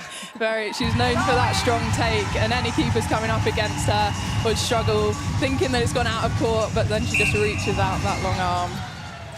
Manage obstruction, goal attack. Bagala still getting treatment on the sidelines. Cholak again, nearly up to that line she's allowed to go to. Tamsin will be delighted that Mary's out the circle. Yes. I always liked it when she gave me a little rest in there. You encouraged her, go on, Mary. Have a look, see what's around. Yeah, have a little run around. 31-28, there she is again. Out the circle. Mary Cholak, I'm still getting over the fact we're not going to have her in the Super League next year as she goes down under to Queensland Firebirds. Such a fan favourite, of course, on the English scene. I know, and we'll be seeing lots more layups, hopefully, and super shots from her over there. I'm so happy for her, although it is a big loss for our league. Yeah, reminder, Super Cup in Sheffield, 8th of March, 8 teams in the Netball Super League this year in Sheffield. Grand final on the 6th of July in the O2 Arena for the first time. Lots to come. And there's still lots to come in this match. We've got 10 minutes to go of quarter 3, Ria. Malawi leading 31-29. You've been watching it with us here in commentary. What do either side need to do? What do we need to change up here for somebody to edge over and get that victory? I think for Malawi, it's more of the same. I think trying to get Luazi on the ball. She's finding herself in acres of space, especially on the top of that circle. So I think the transition from attack to defence could be the difference here. Oof, that was nice. Oh. And we saw a quick shot, didn't we, of Tawera Vinkombo. Yeah, that's taken off and replaced. Yeah, that sending off would have been a bit of a blow, but Malawi managed to keep possession and score off the ball they had, so that was quite impressive. Great take from Mary. She's looking strong.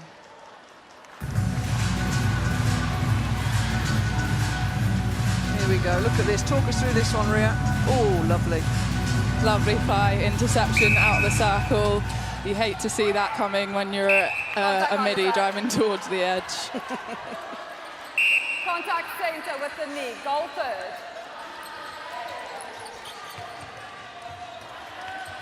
Vantage obstruction, goalkeeper. Great to see Malawi have two options there to the ball, goal attack and goal shooter, both providing a strong position in the circle, so the defenders wouldn't know who to defend. They can't double on Joyce because they know that the other shooters can also cause damage. Shallow back into the centre third. Lovely vision. Vantage obstruction, wing defense.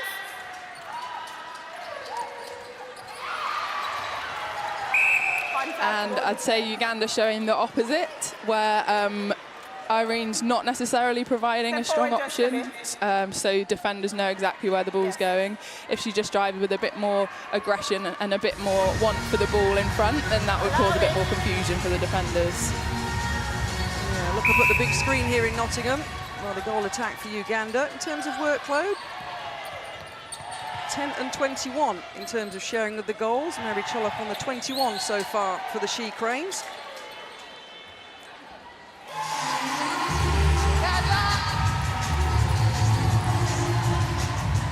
You know what it's like to play in front of a packed crowd. Yeah. Over there in Jamaica, everyone's talked about how noisy the fans can be. Yeah. Is it as loud as people say? It's louder. Is it? Yeah, it's amazing. The experience is incredible. We were just watching a bit of footage back there, and I just miss it already. Like, it's so fun. But also can't wait to be over here in the Motorpoint Arena, our home for next season for Nottingham Forest. Hopefully we can pack it out like it is here and bring some atmosphere. Yep, Mary Chollock, we mentioned leaving Loughborough Lightning going down under. Maria Dixon alongside me. Nottingham Forest and Birmingham Panthers, the two new franchises in the Super League this year. A roar from Mary Chollock. Her side still trying to claw back a 2-goal deficit. Under 7 minutes remaining in this third quarter. Nice little 1-2 on the edge of the circle. Yeah, brilliant options from the shooters again. Great understanding between the attacking end.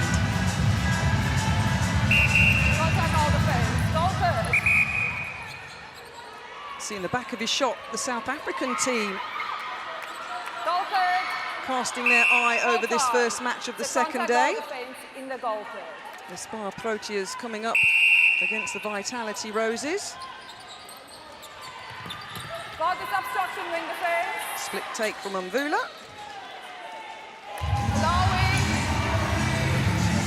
There they are, patiently waiting like you guys sometimes have to do. Sometimes. When you watch other teams, are you literally just watching to kind of enjoy it, or have you always got your brain on rear of, right, I'm going to play them again soon? And do you pinpoint people's positions that you'd probably be against? What do you take from watching on the side there? Yeah, I'd say so. Sometimes I just switch off and just watch like a fan, which is which is fun. But yeah, you do have to take into consideration what everyone's doing and how other teams are looking. Well, the South African team are watching on as we are here in Nottingham, watching Joyce Mvula go about her business as the goal shooter for Malawi, slotting in goal number 27. And there was brilliant arms over there from Malawi. It was obviously part of their game plan. It would be part of anyone's game plan to get arms over when you've got such a dominant shooter in there. So great to see that work paying off. And transition again, straight down to the circle edge for Malawi. Advantage in correct position, in attack.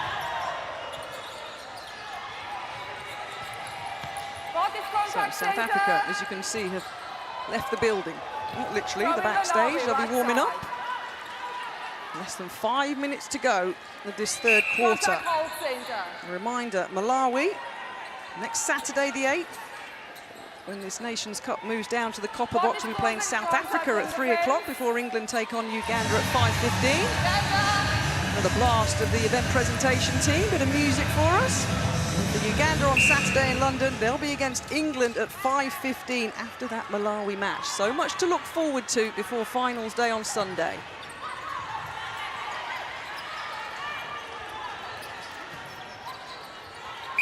Obstruction, wing defense, penalty.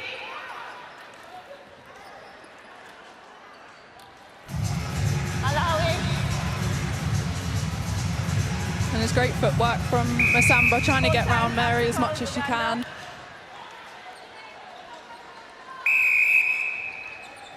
With a tape on Mary Chollock's hand, a couple of fingers taped together.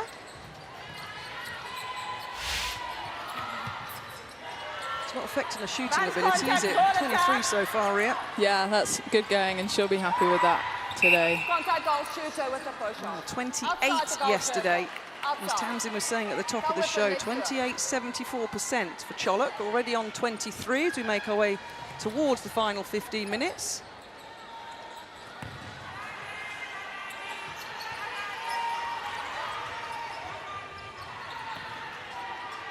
It's the passing, isn't it? It's the passing, it's the patience.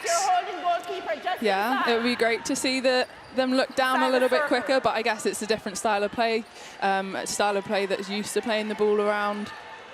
But as Ebony said, in the first half, it would be great to see a little bit more direct to give the other defenders less chance of an intercept.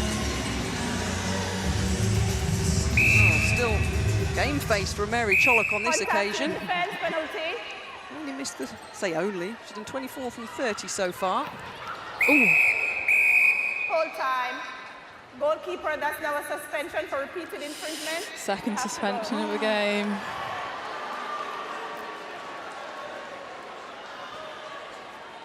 Some boos from around the stadium from the Malawi fans.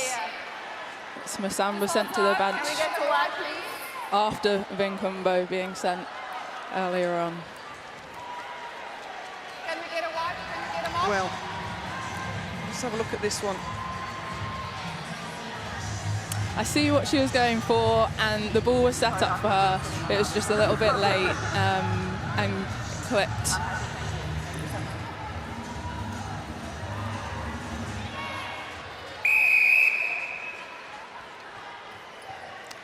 So, a second suspension for Malawi. Gary Burgess back in position, eyes on the clock in terms of the return to court. Advanced contact, goal attack.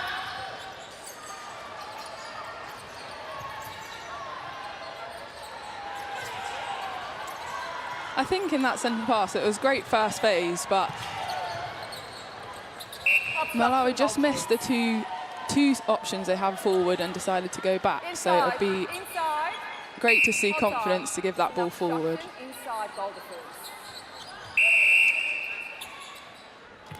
So, take from Mvula. Number 40 on the board. Oh, South Africa have left. England have arrived. Manager Paul Dring keeping the team in check. Shooter's looking very relaxed. Ball defense. Malawi.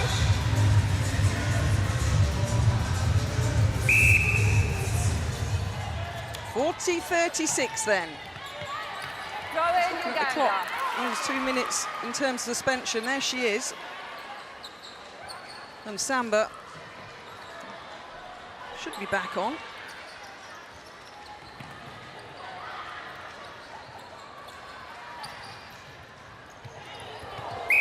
Contact center.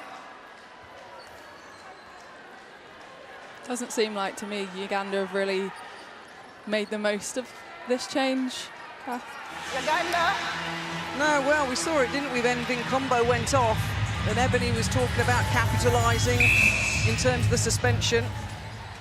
And just like that, she's off the seat and about to be potentially reintroduced. And there's a discussions going on with Tuera Vinkumbo as well. I think we've got some changes coming at the same time. 2 for 1. Advanced contact, goal shooter. Good to see Bargler back on court as well in that centre position.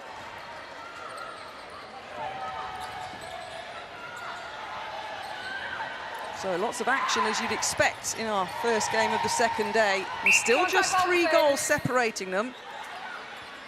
What's going to happen here, Rhea? Because there's 16 seconds on the clock. Well, here we go. Not sure if we'll make it back down that end by the end of the quarter. Kalu was talking to Gary Burgess, assessing the situation, but the clock is going to tick down. Great ball. great vision. Nice. And once again, guess who on the buzzer at the end of the third quarter? Joyce Mbula slots one in. A little bit more smiles now on the Malawi faces. And we've got 15 more minutes to come here in Nottingham. But do not go anywhere, because Malawi are leading Uganda by 5. It's 42-37.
Welcome back to Nottingham. There's the England shooters warming up.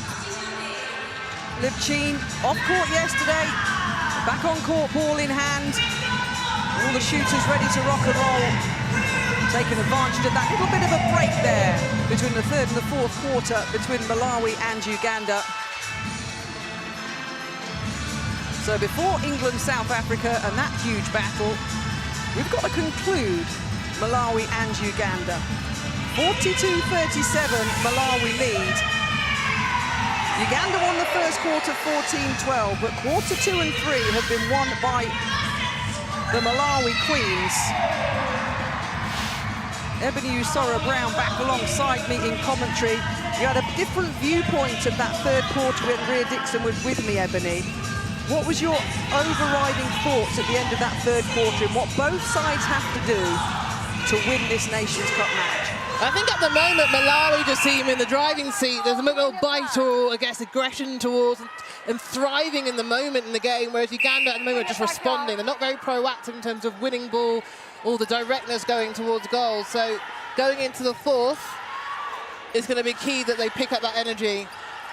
We see a change at goalkeeper with Hanisha Mohammed going off. Goalkeeper contact. And coming on, Masamba comes back in. Just confirm that change. Yeah, the coach have rolled the dice. Malawi, Masamba now in the goalkeeper position. Vinkombo back on in the goal D position, and Dambo's been moved to wing defence. And for Uganda, Hanisha Mohammed Advantage obstruction. into the goalkeeper position. So both coaches, Ebony, then making the changes because yes, we got the World Cup in 2027, but these matches are important and it's quality time, isn't it, and quality minutes, and with the rivalries as well. It is. I think it's the rivalry between these the African nations. You can see Lawazi, who just got the intercept there. Just again, telling everyone just to keep calm, let's keep doing what we're doing. But I think it's more the rivalry. It's about African pride against these two giants of African netball. Don't get it twisted. They want to go home with the bragging rights. The good patient play here between Nambi and Mvula, who keeps Malawi taking over. Here's the intercept from Lawazi. She makes sure of that landing, doesn't she? Calm down, everyone. We've got this. Yep, Lawazi in centre for Malawi. Bagala for Uganda. The Engines. I played centre once in Pamela Cookie's testimonial. I played goal shooter. I'm still recovering. Me too. I said we're friends, but I'm never doing that again for anybody. Centre pass, 46-37. Mentioned the Netball World Cup in Sydney, the 4th time Australia will host it in 2027, the 12-time winners. But of course, the Commonwealth Games in Glasgow in 2026 to come as well. Cholok out the circle again. Rhea Dixon saying that'll make Tamsin Greenway happy. Not when she's not executing the pass, however. On one foot. Lawazi finds Mvula, strong take. Again, ooh! Like dominoes at the moment. Nambi shuffle steps towards the post. And again gets that all-important goal, scoring off that turnover. Look at this. Unforced error from Cholok, nowhere to go. Bragging rights, as Ebony said, on the line. And remember, this is just day 2 of the Netball Nations Cup. Going back down to London. Matches on Saturday, finals on Sunday, of course, at the Copper Box. 1:30 centre pass for the 4th playoff before the grand final at 4 o'clock next Sunday. Nice split take from Joyce Mvula again, looking to potentially rack up her score count. That's intentional contact, that's an advance. So an intentional contact called. Ball's advancing towards the circle. Lawazi feeling the remnants of that interaction. But Mvula gets around her teammate. Oh, at least she tried to say sorry. Yeah. Cute. Bargala with the ball in hand. Trying to get it to Cholok, but Masamba, great footwork to get around. Outside hand to the ball. Ugandan back line. Yaru pushing her way through on Vikumbo. Nice little pop pass into Cholok. Great hold of space from her. 10 the difference between these two teams. 11 minutes to go in this 4th quarter. Vikumbo not even turning to look forward, but Lawazi gets the Malawi team moving. Center obstruction. Yes. Nambi Galeta. Goalkeeper contact. Come, goalkeeper. Hanisha Mohammed doing what every defender does. 2 steps back from where the penalty actually was. And Mvula with a wry smile. Bargala, ooh, the spill ball, not what you want at this moment in time from Iyaru. With the goal attack. Step back with the goal attack. Doing what every attacker does, takes 2 steps forward from where the penalty was. However, Vikumbo, ball in hand, Nambi. Can't go forward, finds Matesi. And again, struggling to get out of this centre third, which they've done so well in quarter 2 and quarter 3. But still in possession, Mvula takes the split landing, lines it up. Advantage obstruction, goalkeeper. Shoots over Mohammed. And Malawi continue their charge. This will be an upset for the Ugandan team if Malawi steal this win or earn this win from them. Just took her eye off the ball there. Oh, Wow. They were the ones next to us, the lady with the Rod Stewart colourful wig, and they've now moved and relocated, and they are singing loud. The fans are in the house. Malawi 50, Uganda 38. And look at the joy. It's one of the most beautiful things when we're in the World Cup in South Africa. The singing, the support that the African nations always receive. It's wonderful to hear and see. Well, it is, and they are getting louder and louder, as they would the Malawi fans, because they're now in total control with under 9 minutes remaining. 51-38. What's been the difference, Ebony? Remember, it's 42-37 at the end of the third quarter. I think it's just the directness to goal, especially in the turnover goal, has been absolutely immense from the Malawian team. They haven't waited. A 9-1 lead in the fourth, the 9-2 lead in the fourth quarter, I think has really set them up for all this win. But with 2 sending offs as well, I think the character of this team, the resilience they've showed when they've faced some adversity on the court, has been shown in buckets. Yeah, and there's some changes coming potentially from the Ugandan bench. I can see in the goal shooter and wing attack position, 2 players to our right bouncing up and down. Nothing happening on the Malawi bench, but why would you? There you go. Notes being taken by both the head coaches. 13 goals ahead. Nanyonga, Ayaru.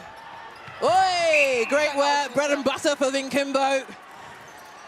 Sat off Cholok, made the space look open, and then absolutely snapped in that interception. Nice work from Malawi. Oh. And in a flash, it's back in Mvula's hands. Contact goal defense.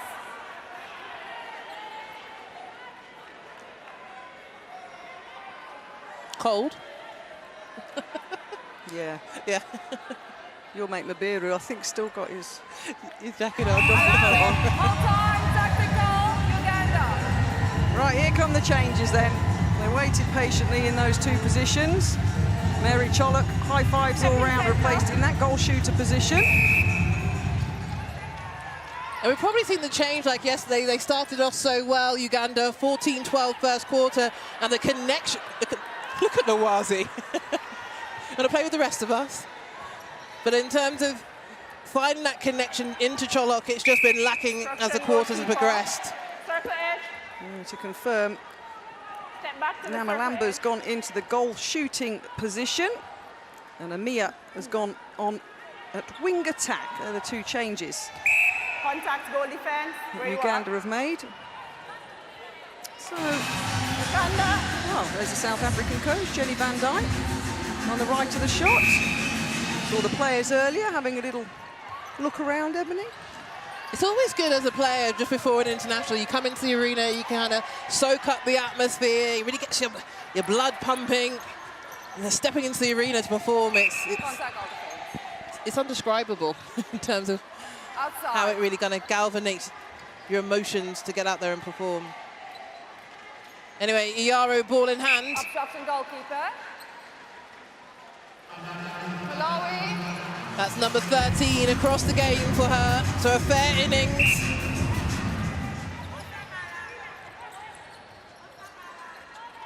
Vinkimbo. Lawazi, who finds Nambi, and Mvula. Advantage offside. Galetta. Contact goalkeeper. Where you are. I think what's been really interesting, the feeding positions of Lawazi and Galetta today, always circle edge. It's always going to be high percentage feeding. A rare miss there from Mvula. Can't quite believe it herself, but Uganda have the opportunity to lessen this deficit. Not with a pass like that. Bargala not able to get onto the end of it. Advantage contact goal shooter. That's how I use an exercise bike, just to relax on. I think it's about keeping the mental strength here again. When you are this many down, you still need to finish the game. The goal difference, what a pass. Oh, lovely. Again, Mvula up the middle. Advantage obstruction wing defense. All these teams, they get the opportunity to play Malawi again. So South Africa and whoever ends up in the playoffs next week, they'll want to shut that down. But Mvula showing her prowess. She's been unstoppable today.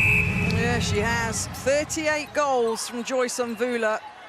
Nambi providing the other 17. They've been on the shooting duty so far for Malawi, and it's worked a treat, hasn't it? A 15-goal lead. And we talked about the history between these two sides, and it was Uganda that won, wasn't it, in the semi-final in the Africa Cup in Namibia. That result's been turned around. And do you remember I said, though, at the beginning, the last 2 times they've battled on English soil, Malawi have won. They like the climate over here. They like the English soil. Yeah, they do. To be fair, though, from yesterday, Malawi were the more informed team. I think they had to tweak a few little things, and they've come out today and shown they've done their homework and they've executed their game plan. Yep. So when Malawi play Uganda in England, it goes the way that their fans like. And with under 4 minutes remaining, they're on course to head down to London after losing to England yesterday. They're going to pick up a win, and then they're going to play South Africa on Saturday afternoon in game day number 3.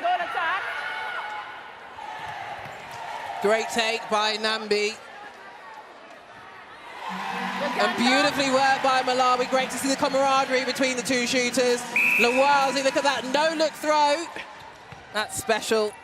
Again, it'd be great to see her either on English soils or in Suncorp. Such a seasoned mid-court player. Uganda get the throw in.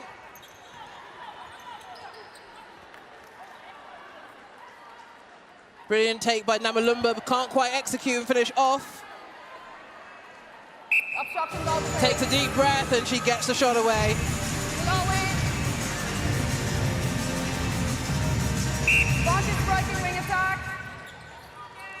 Lawazi then gets us underway. Oh, and look at that. Bish bash bosh. As I say, would have been a great switch there between the Ugandan defenders. But the ball speed ever present in this last quarter for Malawi. Brilliant feed, great vision there. Bagala clapping. Oh, just need to finish it. Masamba collects the spoils. And again, look at the transition. That was awkward. That was low to the ground. Great work from Mvula. And they're standing tall, the Queens, as are their fans. Look at the smiles. Their team has been exceptional today. Contact, goal defense. So what's been the difference, Ebony, you mentioned from yesterday to today, the specifics? For me, it's the connection between Mvula and bringing her into the game and that attacking end. I thought Masamba's coming to her own today. Yes, she had a sending off, but the ability to attack, Vikimba had a sending off as her partnership, but they've been able to attack the ball and the transition. Lawazi, the engine of this Malawian team, she has been incredible on attack and defence. Contact hold center in the goal third. Vantage contact wing defense. Minute to go. Malawi.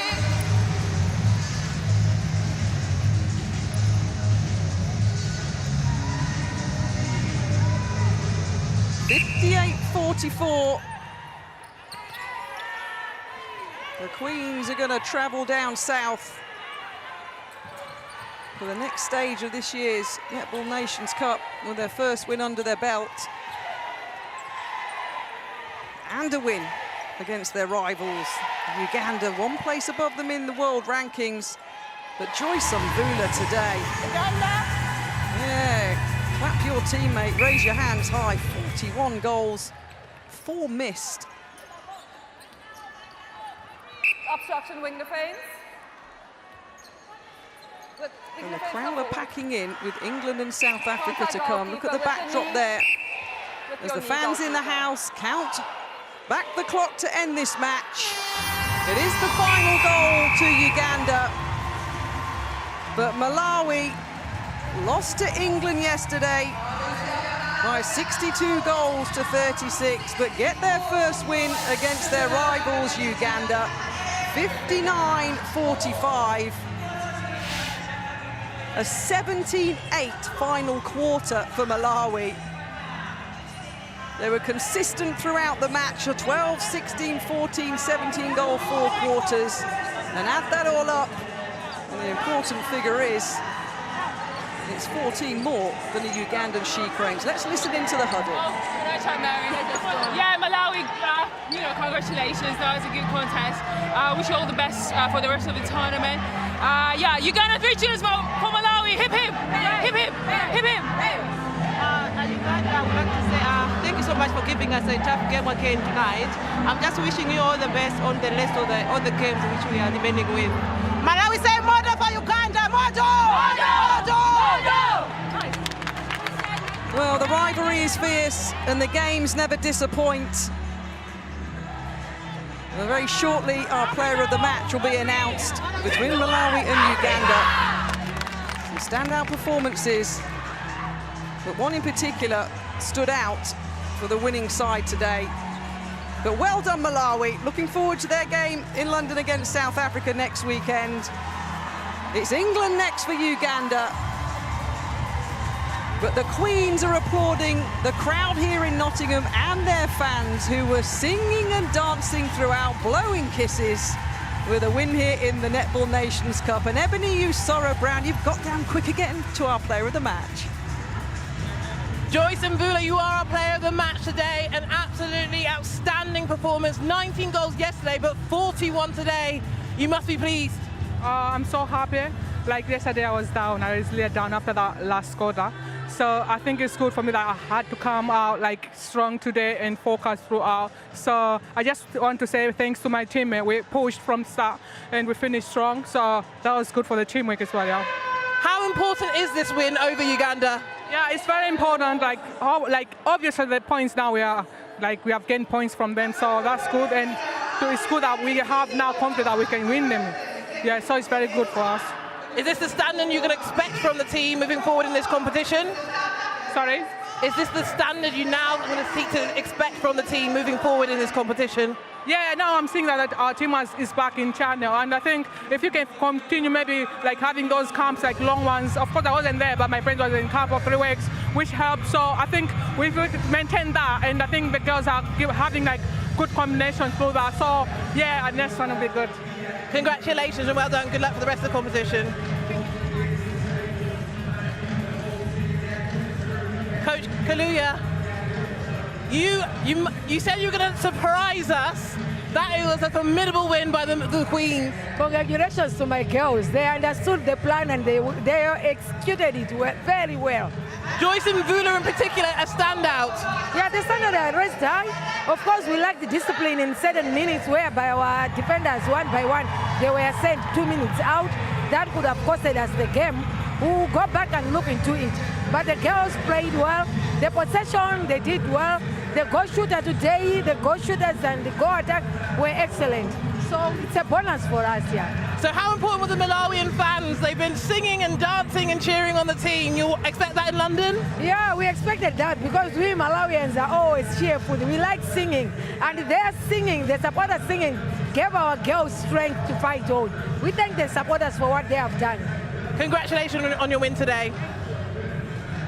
I've got Coach Mabiru Rashid joining us. Coach Mabiru, not the result that you wanted today. A better performance across the board, though, from the team. Yeah, the team has failed to win this tournament, but we had some injuries. Yeah. The injuries, I guess, reflected in terms of the changes that you were able to make? Yeah, we shall change in the future. What's the plan heading into London in terms of what were the positives that you'll take from today's game heading down to the rest of the competition? Yeah, the game for England, we are going to bring some young players to play because this is a test series. We test them and see how they will perform. Good luck moving forward. Yeah, there are certainly a lot of positives for Uganda, but today did belong to Malawi, didn't it? And Joyce Mvula, she was outstanding. 41 goals, just 4 misses. In comparison to 19 goals yesterday, I mean, what was the difference, Tamsin? Yeah, well, I think she was moving a lot more. I think the service was better. Luazi had 16 feeds yesterday. Today she was on 31 feeds. I mean, the difference in where they were landing ball, Ebony talked about on the circle edge, the patience they had, but it was a lot more open. We said this style would complement them more than an England style of defence yesterday. And I think she was partnered so well in the circle as well. Nwambi, she ended up on 17 from 19 again. So there was a massive sharing of the load. I think that movement really helped her when she went and focused under the post. But Lawazi, again, with the impact of how much service she delivered. Yeah, Lawazi, Ria, was a pleasure to watch this afternoon. Yeah, she was class. I think she just found herself in space at the top of the circle the majority of the time. And if she wasn't, she was moving, she was changing direction, she was giving and going. I think she had a great game and provided great service to Joyce. Ria, Townsend, do not go anywhere, because after the break we have England in action against South Africa. It is world number 4 against world number 5. It is going to be epic. Stay with us. We'll be back right after this.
This afternoon we will witness world number 4 England take on world number 5 South Africa. Both teams started the 2025 Vitality Nations Cup with big wins. England beat Malawi after South Africa were clinical against Uganda on Saturday. Plenty of stars on show across the two sides. The Spa Proteas shooter Elmarie Vandenberg was near flawless. And what about England's Paige Reed? It was a debut to remember. She was crowned Player of the Match. Most believe this will be a dress rehearsal for next Sunday's final at London's Copper Box. England's head coach Jess Thorpe will be pleased with what she saw from her new look Roses. As for her opposite number, Jenny Van Dyke, well, she's expecting a much tougher contest here this afternoon. Here is a reminder of what has already happened. Yesterday, Uganda were no match for South Africa, who managed a 35-goal win. As for England, they beat Malawi 62-36. And this afternoon, well, Malawi just beat Uganda 59-45. Joyce Mbula, player of the match. We're here at the Motorpoint Arena for day 2 of the Nations Cup. Alongside me, I have Tamsin Greenway, Rhea Dixon and Ebony Usoro-Brown. And ladies, we don't even have to sell this one because yesterday's performances did it for us. Yeah, absolutely. I mean, this is probably what everyone's tipping to be the final next weekend, and so it's a really good opportunity. I think it's been over a year since they last met, so there's loads and loads of talking points. A new, younger defensive end for South Africa, lots of changes for the England Roses side as well, and we know when history talks, these sides really, really match up well and have gone down to the wire so many times. And some great news for the Roses, isn't there, Ebony? Yesterday, you could hear the entire arena go quiet when goal shooter Liv Sheen went down. She was clutching her knee. She had to be helped from the court. But guess what? Breaking news, she will be starting today. Good news. I know, everyone held their breath. As we could see a repeat of the injury just now. I think she screamed and we feared the worst. But as you say, Jenna, great news to hear that she's back in the squad. She is a tough cookie. But with us, a really inexperienced attacking lineup will need her prowess. Ooh, it looks quite hurt, like she was quite hurt at that moment in time. But with the likes of Emma Thacker and Paige Reed on debut yesterday, her experience has been much needed against a really informed South African side. Yeah, and Rhea, our head coach Jess Philby did reference in her post-match interview that sometimes Liv can be quite dramatic, but just putting to words, that woman there, how valuable is she to that England Roses side? Yeah, she's stepped up over the last few years for England, and she's just been so impressive on their recent tours overseas as well. So that would have been a big loss for them. Glad that she's back today. And somebody else who's extremely valuable, Tamsin, is the captain, Fran Williams. She came on after half-time and she completely changed the course of the game, didn't she? Yeah, well, I don't know, Jenna, if I told you, but I love a stat. And she do. I don't. Never guessed. She didn't start, but the impact she made both defensively going into the circle and then on court, her through court play here. She's so dominant coming through. Her leadership as well and helping the team get going was brilliant. You're going to see one of her intercepts here. Coming through, just actually putting some pressure on there. She was so sitting high. She did everything Jess Selby wanted to. Look at her recovery to go back and forward. And the best one is it coming up in a moment where she is able to step onto ball and then play back. Look at this with a two-handed take. She just completely messed with them. When I'm talking about stats, in the first half, Malawi made 11 errors. In the second half, they made 20. In the first half, England only had 6 live turnovers. In the second half, 11 turnovers. And the best one, Gambi, who played at goal attack, was on 13 from 13 at half-time. She was 2 from 2 in the third quarter. That's the level of shutdown that Fran Williams does, the game smarts that she does. And it was so nice to see her back in goal defence. And I know there's the Fumi Fran thing. I get it, guys, I get it. And I want to see Fumi on the court as well. But she cannot not be on the court, Fran Williams, when you're in a big game. Amazing segue for what we're about to see now, because I was fortunate enough to speak to a host of players from all 4 nations, and there was one common theme, and that is the danger of the defensive duo, Fran Williams and Fumi Fedoju.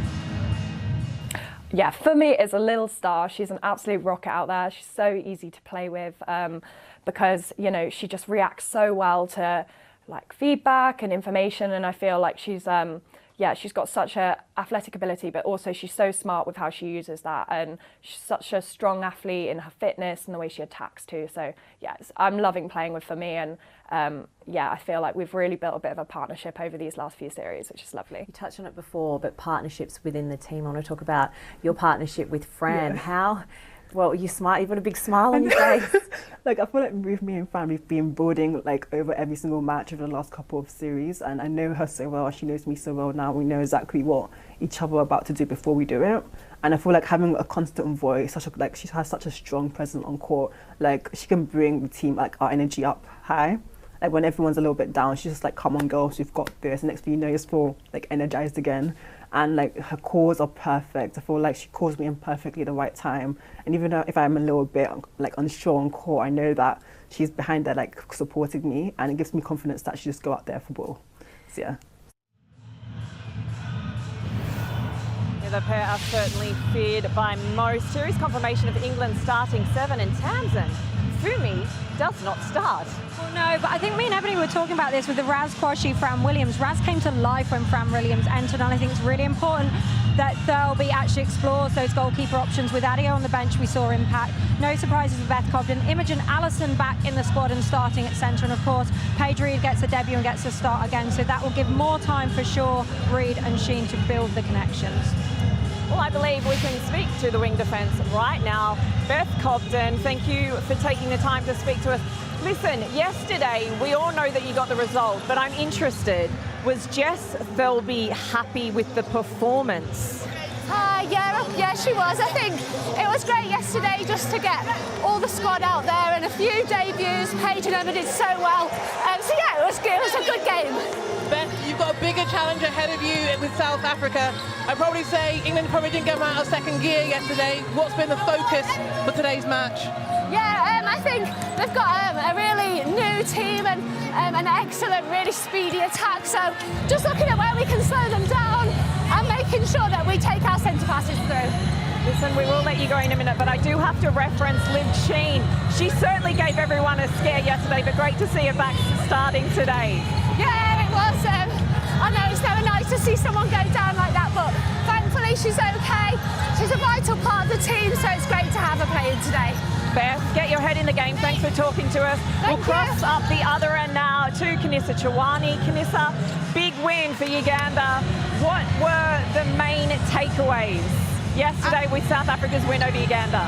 I think we worked really hard as an attacking unit to reward our defenders every time they turn that ball. Because it's not easy to turn any ball against Uganda. So when we got the chance, we just did that.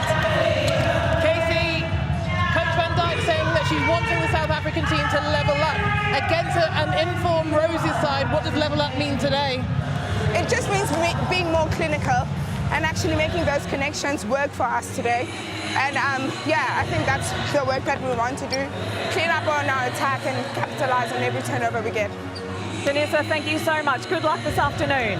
Thank you very much. Yeah, so much talk about South Africa's physical battle before yesterday. We certainly saw that, didn't we, Ria? Yeah, absolutely. And I'm not quite sure of the penalty count, but whether it was a little bit too high for South Africa, so it will be good to see them bring that down and stay in the game today. Well, Tamsin, there was a win for England yesterday. We saw that. But you have seen a few areas which you'd like to see the Roses improve against South Africa this evening. Yeah, well, we keep talking about connections, don't we? And the centre pass attack was a key one for me. So when we take a look at England's centre pass, it was a second phase variety that was lacking. So you're going to see here both Jess Shaw and again Paige Reed coming out over this line. And the problem with this, it's who's connecting to go on second phase. So it's almost a shock to Jess Shaw. She's got to get on second phase. She gets there, but in this first half, she took one second phase ball out of everything. 17 first phase, one second phase. And the issue is it just allowed Malawi to get into a unit. And you can see here, this is a mess. This is England just playing. Like there's 4 attacking players on one side of the court, not aggressive on the backup either. And so they're just getting out of it because individual player for player, they're better. They end up getting the swing across, and then look at the mess in the circle. Absolutely nothing happening, and they're very lucky to get away with this. Van Combo sees it, doesn't quite land. And it didn't get much better when they tried to change it up. Jess Shaw really likes to take first phase, which is fine, but you just see as she lands here, Paige Reed is way too early, and then there's just no connection, which means Sheen has to come out of the circle. And it's fine if it's done on purpose, but at the minute this is done because this is a problem, right? So Liv Sheen's having to exit rather than purposely exiting. They get away with it, but again, Paige Reed needs to recognise this quicker and get herself in the circle. When she doesn't do that, she kind of slows up, and they get away with it. But look at where Liv Sheen's having to play the ball from. She won't want to be doing that for a full game. This was an injection of Liz Scholes and Emma Thacker. Look at the difference with them looking at each other, giving a bit more space, and more importantly, trusting. So when Liz Scholes comes over this line here, Emma Thacker's not in sight. She's already playing for second phase, and the difference is when they get a deeper second phase, they've now got options. Liz Scholes has got all this space to play into, and then keep your eye on Emma Thacker and how quickly she drives into the circle.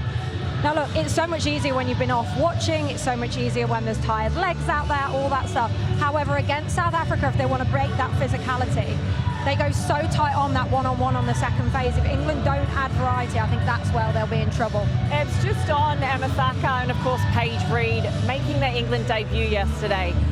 Paige Reed was player of the match. How impressed were you by their performance? Super impressed. I think every little girl at home in England is sitting there wanting to play in that red dress and play for England, and she got the opportunity and she took it with both hands. I thought she was a real rock in that attacking end, and though I guess there was question marks because it was going to be her debut, but I think she really stood up, especially because we're a little bit light in that shooting end in terms of experiences like Halsby not here or Eleanor Cardwell. So again, this will be another step up for her today against South Africa, who will ride the body and make it feel quite suffocating and uncomfortable. But she'll need to lean on Liv Sheen in order to kind of get that rotation in the attacking end right from the start. Okay, with that in mind, Ria, then what more would you like to see from somebody like Paige Reed?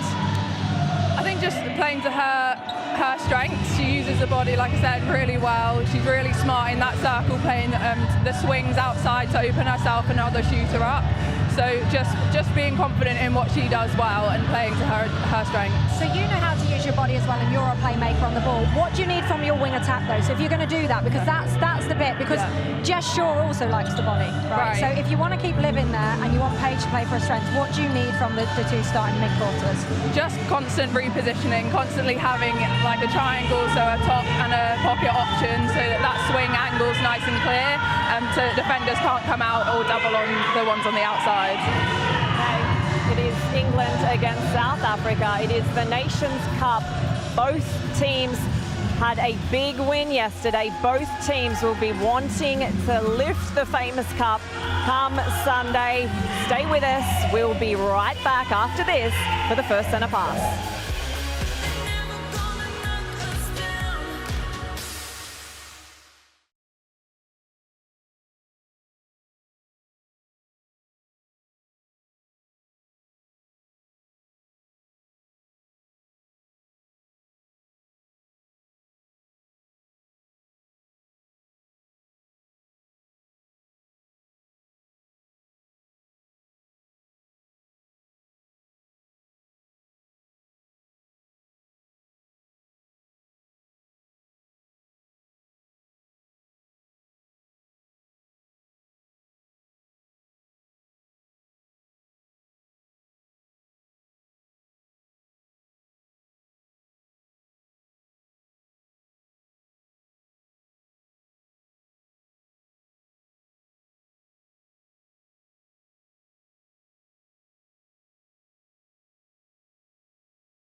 This afternoon we have you covered. It is England taking on South Africa. Both teams in incredible form.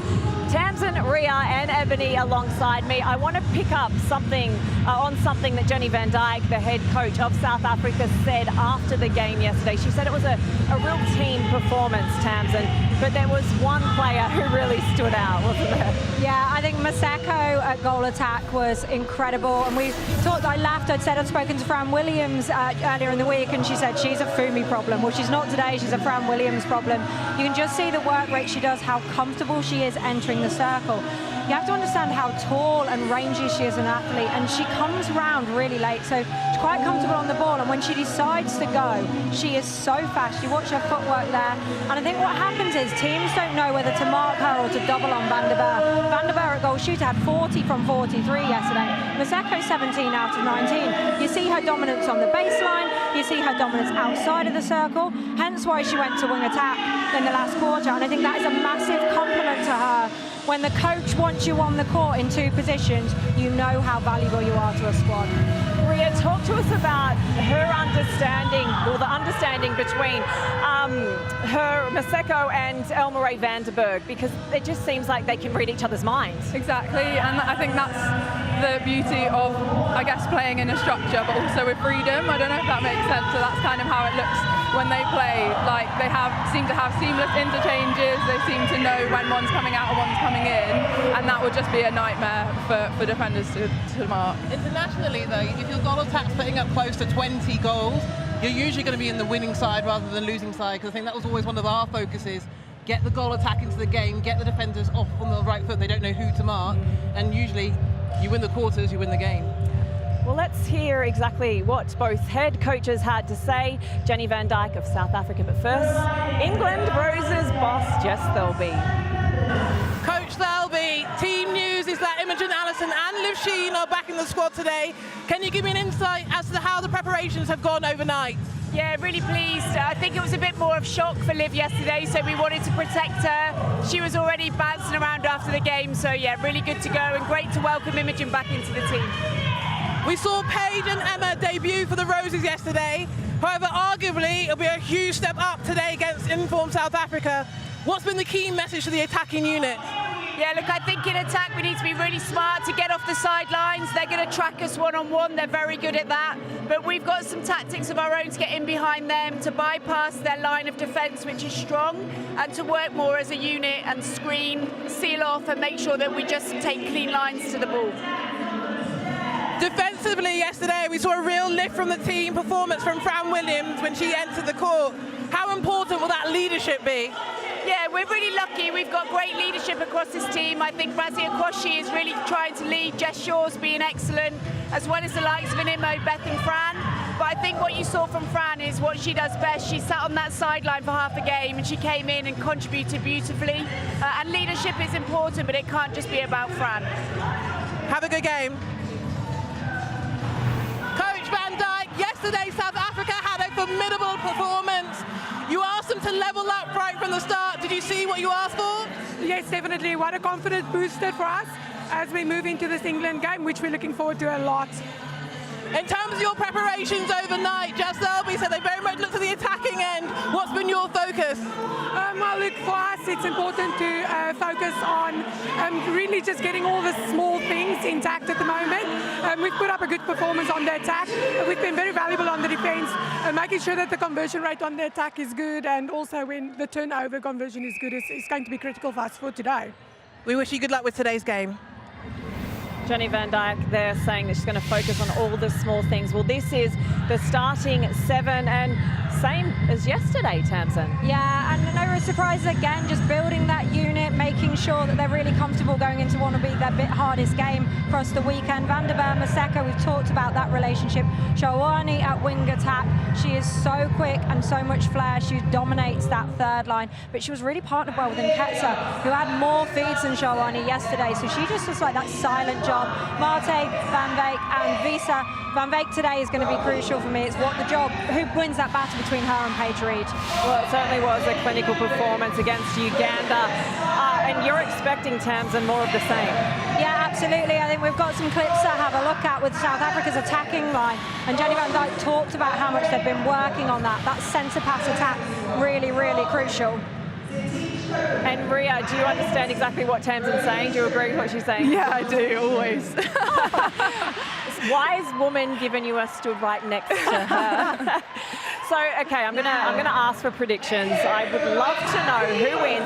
Actually, I'm gonna guess England win, England win, England win. Are we going for an England win? Yeah, it's gonna have to be England. Yeah, Okay, I think it'll be a challenge for them. I think they'll have different areas that they'll have to muddle through as the game goes on. But I think tactically, the impact changes they've got, the way they'll be worked, I think they've got people that can come on and make a big, big difference if needed. Ria, we know that we need to see a big performance from Fran Williams, but who else needs to perform out here?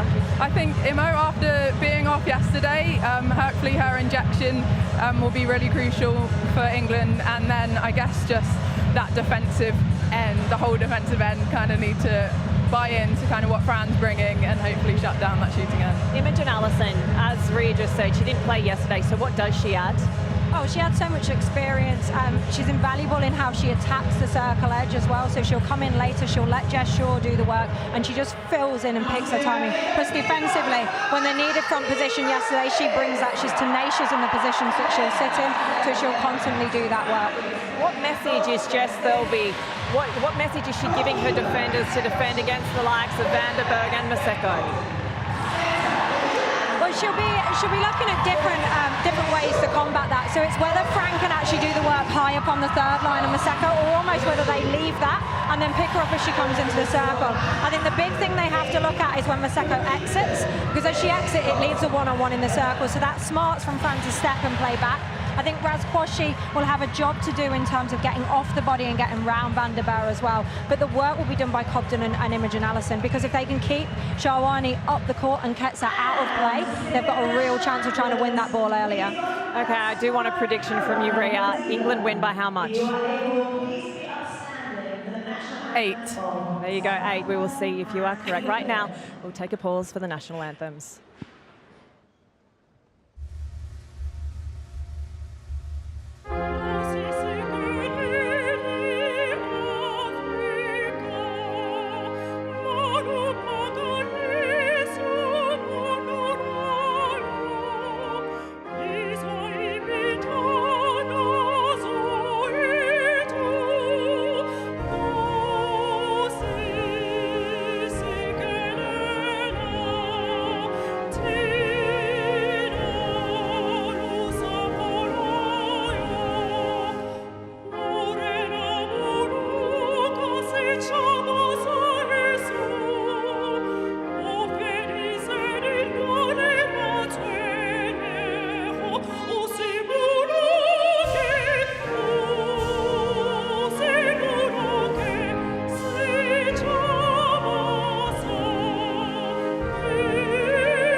Centre pass is now over to you, Ebony Usoro-Brown and Catherine Merry. Thank you, Jenna. Well, welcome back, everybody. We all enjoyed the Malawi win over Uganda. And now we are ready to rock and roll with what many believe could be the final on Sunday in London. It's the 70th meeting since 1956 of these sides. 52 wins for England, 16 for South Africa, 1 draw. When they last met in December 2023, it was a 53-50 England win here in Nottingham. And that was in the last 3-match series. The biggest winning margin across the series was 3 goals. So brace yourself. Are we ready, Ebony? We are indeed. This is the highlight of my Sunday. Well, the crowd are in. It's noisy. Tamara Buliani Jenai of Australia and Ken Metakingi of New Zealand ready and poised to take charge of this one. England, the world number 4, South Africa, the world number 5, both coming off the back of wins yesterday, both not dropping a quarter of netball yesterday. South Africa, the centre pass to the Filio and Ketsa.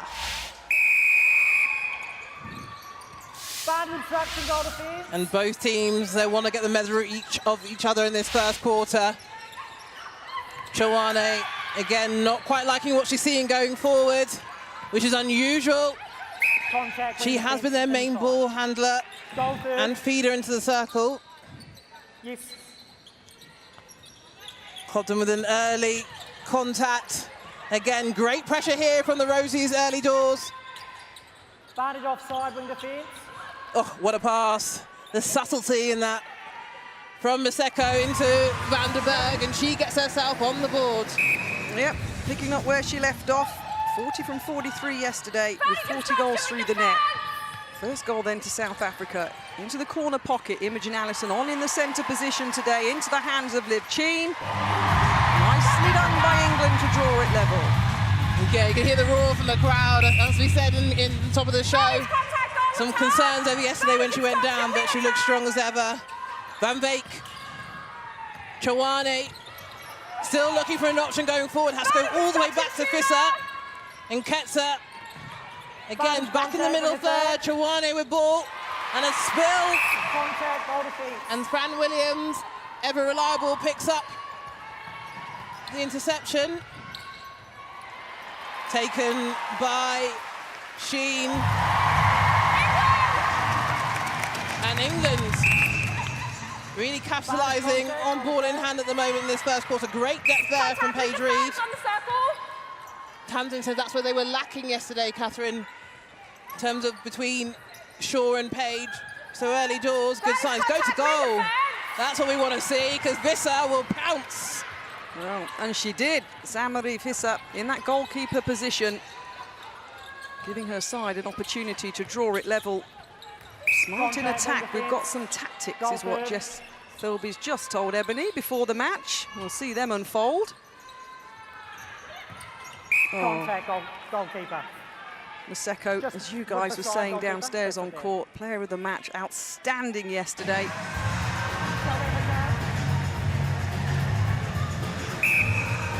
And just like our match, our first match of the day, Malawi-Uganda. We're tight as you like. That's to say, a missed opportunity there for England, because don't underestimate how important the psychological advantage is, even in the early moments of the game. Great work there by Kwashi. Yeah, going back to that point I made just before the centre pass, the biggest margin of 3 goals in the last 3-match series here shows you how tight the battles are between England and South Africa. Every opportunity has to be taken. It does indeed, and especially with a really kind of inexperienced attacking lineup between for England. Reed showing all of her experience just to get England back level, but it'll be the moments in the later part of the game where these opportunities at the start of the game will really count. Maseko back to Mate. And Ketsa can't go forward. She finds Van Veek. Nice step, fake pass from Maseko into Van der Berg. Attacking lineup for South Africa, just looking unfazed at the moment, in their element. Yeah, Maseko, Van der Berg. But Reed and Cheen doing their job Given the nod by Jess Thilby in this second match. Good work there from Fisser, just needs to keep her arms down. Getting the attention of the umpire. Lucien, nice 1-2 between the two shooters. Paige Reed with the ball, and there's Van Beek with the rejection. We saw that yesterday from Masamba. Brilliant work from South Africa, and again, the speed of lightning, but Imogen Allison again gets her hand in. Not in the squad yesterday, so she should be fully rested. And coming out on those flies, again, patient work here from, and a bit of a nutmeg. Doesn't matter. From South Africa. Contact, goal defence. And another opportunity for South Africa to take it back down court, directed nicely by Van der Berg. Manchester Thunderstar slots another one in. What's Van Beek doing so well early doors? I think it's just the one-on-one pressure that she's putting on Paige Reed. We said at the top of the show it's going to be a step up for Paige Reed, debut yesterday, but South Africa, a very much different outfit, the one-on-one pressure, and she'll be wary of Van Beek, especially over the shot now. Oh, and the misplaced pass there. Jess Shaw getting into a bit of trouble. Just calm needed for England. They don't want to let the margin go out too much, but oh my goodness, well, look at the pass from Chawani. Good work there from Kwashi to Arm contact. Spoil the pinpoint pass. But South Africa, tails are up. Goals are in. South Africa. Great work, great vision from Chawani there. Good work from Kwashi just to get on the end of it. But they'll look for an intercept here. England, they need to step up, challenge every ball. You can't let the roll happen there from Allison. South Africa just proving too good at this moment. 5 the difference. Oh, it was goal to goal, wasn't it, in the first 5 minutes? Now South Africa have a lead of 5. The first phase defence from South Africa, sure not able to get across the line at the moment. They're just dancing. Someone go to the ball. Better work there from Shaw. And a good feed in, but last resort going into Sheen. There's the England bench. Adio on the right, Scholes in the middle. Everybody ready and poised if needed. Chawani did about 45 dodges then just to get the ball on the side of the court.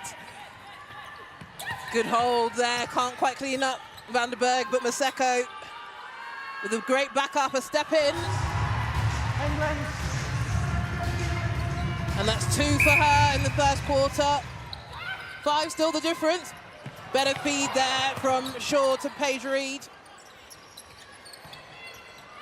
Again, a bit hesitant on the feed, but it lands with Sheen. But the goal does not land. Fisser on the floor, takes a knock to the nose. Outside. Release the ball, goal attack. England still in possession. Oh my goodness, Van Beek. Keep contact, stepping forward. Great outside arm. Her ability to hunt and just run on ball. Injury for goalkeeper. Fisser, she did take a knock to that nose. Yeah, Saint-Marie Fisser has got an injury. It's a penalty pass. I think she might be. We all know, get knocked to the nose, those bleeding or not, but she's obviously understandably been replaced in the goalkeeper position at this moment in time. I think Kabuya comes on in her place. She debuted yesterday, so this will be, again, a step up for her. Second test.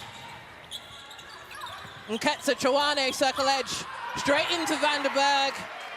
And at the moment, the pinpoint passing is bypassing the England defenders. A quick chat between Williams and Kwashi. Allison. Defense contact. Around. Circle edge. Coming up. Around. Yes, on the circle, wing defense. Yeah, Fesser's got an ice pack on her face at the moment, so looks potentially like a nosebleed. Senchu's Kaboya, as Ebony said, in that goalkeeper position. There she is in the circle, trying to stop Paige Reed. Not possible. Let's go, Roses. It's what we love to see, the young fans in the house here in Nottingham. Maseko, they're looking for options. It's a 10-6 lead for South Africa. Reminder, neither team dropped a quarter yesterday. It was 17-13 for England against Malawi. 19-13 was the first quarter for South Africa against Uganda. And already they've hit double digits, South Africa. They have Kwashi a little bit unlucky there. She was in front position. But the netball gods have put the ball back in England's hand. And now it's about the transition.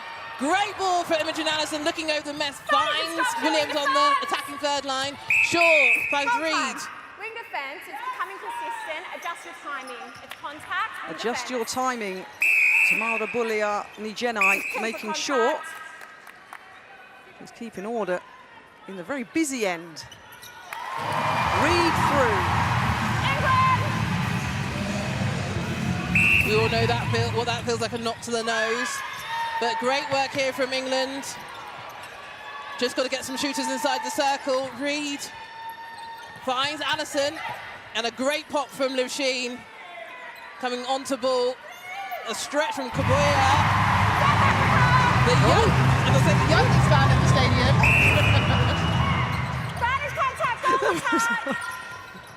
Baby looks horrified. Future centre. Great, the hand there from Williams. And the crowd absolutely love it. Yep, the crowd responding.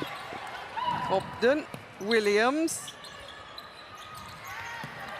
Better from Jess Shaw, great depth by her. And the contact called on Lusheen, puts the ball back in South Africa's hands. Great square from Chawani, and the Spa Proteas are flying down the court. Finding Ketzer circle edge. Swing, and straight, past Vanderberg. See Berry Neal there on the bench, not part of today's match 12. What a take from Shaw. If you knew how difficult that was just to control and get that ball to stick to your hands, it's excellent skill just displayed by the England ring attack. No, I know, because I normally don't do it. Imogen Allison, little 1-2 with Paige Reed. Screen contact. It's the one thing you learn in an England dress. Regardless of how the pass is executed, you must catch the ball, no drops. For any young netball players out there. Nice little fake and delay of timing from Shaw. She finds Sheen, who adds another one to England's tally. Much needed in closing the gap to 1. Yep. The South Africans were pulling away. And this will draw it level. And we are 10 apiece. Jess Thirlby, her assistant Anna Stembridge. You've probably got to say the loss of Fisser has been quite instrumental in terms of South Africa trying to regroup but not being able to find a way through at this moment. But Maseko. Wing defence, goal third. Wing defence, get your distance on those ones. That's it. And Ketzer again, ball falls short. Fran Williams coming through, taking charge. Kwashi, Williams to Reed, finds herself quite high, but Van Beek once again. Offside, goalkeeper, you were first. Just lurking. Goalkeeper went offside. Give me the ball, she's trying to say. Better work there from Chawani. Again, good pressure here from the England Roses defence.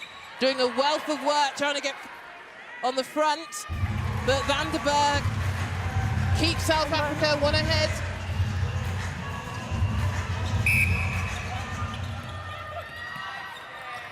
Short. Paige Reed up the middle. Centre contact. Just that delay on the timing of the ball at the moment. Reed, when she's letting the ball go, is allowing the South African defence to come through and get a hand to it. Just need a gut ball straight into Shaw or Allison. But she gets the opportunity and she nails it. She loves to see the young little Roses watching their heroes. Halfway. Benny's not out of play, goal attack. Nketsa, Chawani now with ball in hand, back to Nketsa. And Maseko running on that front. Contact, goalkeeper. Great with the goal attack. use of her body to screen the ball. And a little pop to Vandenberg. Gets her right underneath the post. And for what was looking like it was going to run away with the South African team, they were 5 ahead, remember, at the beginning of during this quarter. Scores almost level. Let the ball go. Good work there from Reed into Imogen Allison. Sheen waits for the jump. Sheen makes sure of the goal. Both teams off the bench, warming up on either end of the Motor Point Arena here. As we're back level, as Ebony said, a 5-goal difference at one point. It was a 10-5 lead, wasn't it, for South Africa? Seko slots another one in, 17 goals out of the 19 she put up yesterday. 4 shooters shared the load yesterday for Jenny Van Dijk's side. Brilliant work there by Paige Reed, the second phase. Much needed, and where she landed just allowed Shaw and Allison to get ball side. Great work by Sheen from downtown. And there's a trophy. Vitality Netball Nations Cup, that's what they're fighting for. Will be decided next Sunday in the Copper Box in London.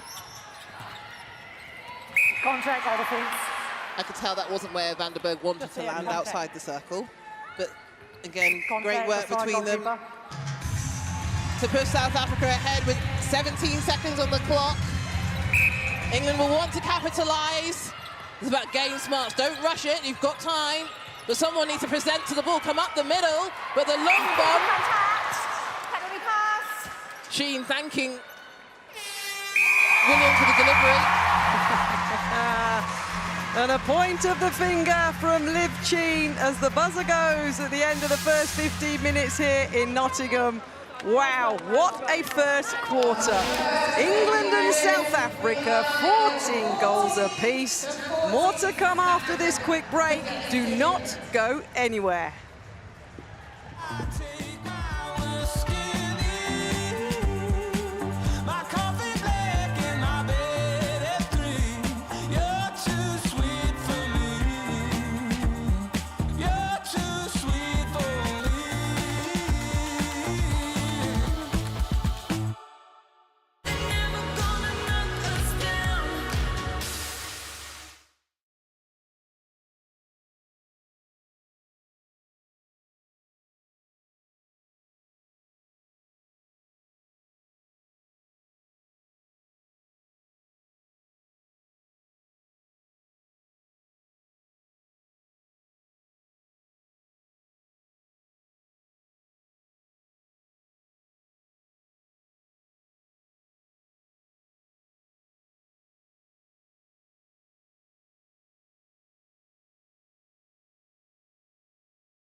Started very well, defensively excellent, and then they started getting a bit of depth on us too quick on second.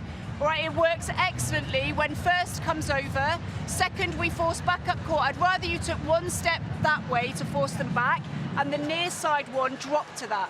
So if Beth slightly steps and her player comes back, it's you two that have got to help her out. Beth, you can either decide if you're going to run all the way or get ready for the next phase. So they just can't go deep on second or third. Then we're back in play here. Get your head up, because if they cross sides between you two, switch. If they cross sides deeper, front back, big V. But you're not looking forward enough, so you're not seeing that, okay? So the words of Jess Thirlby, and this was the goal from Liv Cheen that drew it to 14 goals apiece at the end of the first quarter. It's as loud as you would expect when England take on South Africa here in Nottingham. No changes for England in the second quarter. No changes from South Africa going into this second quarter. It'll be really important here for South Africa. They had a 5-goal lead in that first quarter.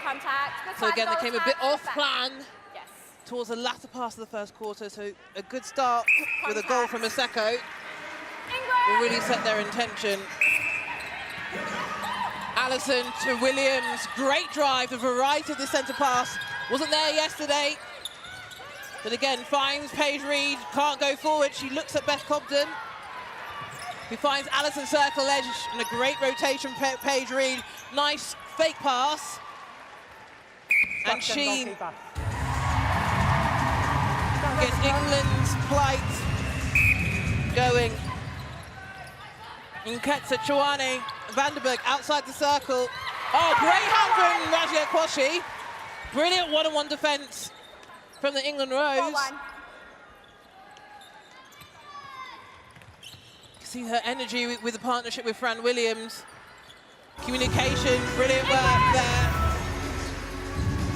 Here's Razia Kwashi, great hands.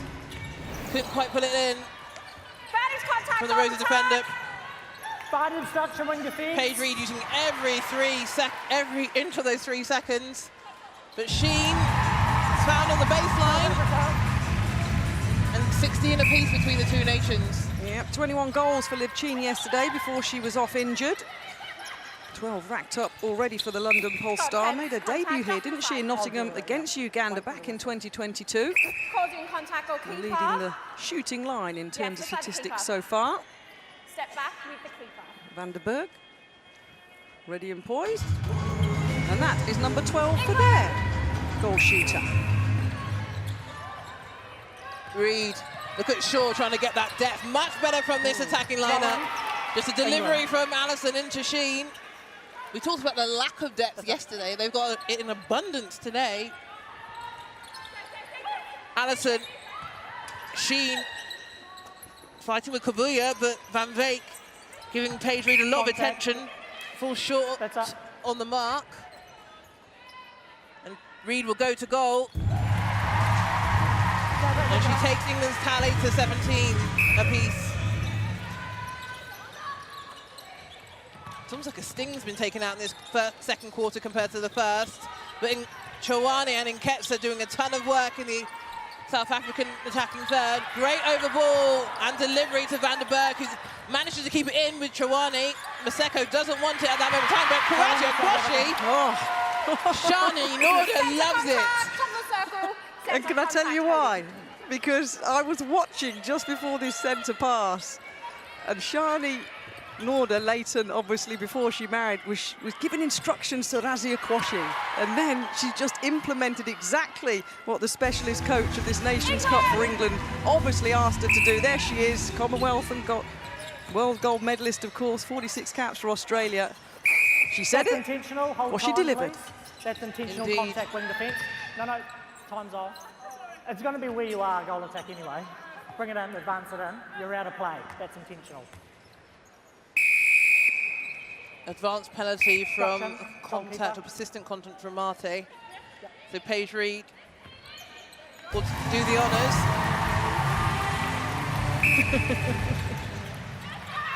Never leaves you, Ebbs. It doesn't. still remember the times we played Australia. I can hear her voice ringing in my head. But Shaw finds herself in the mid-court.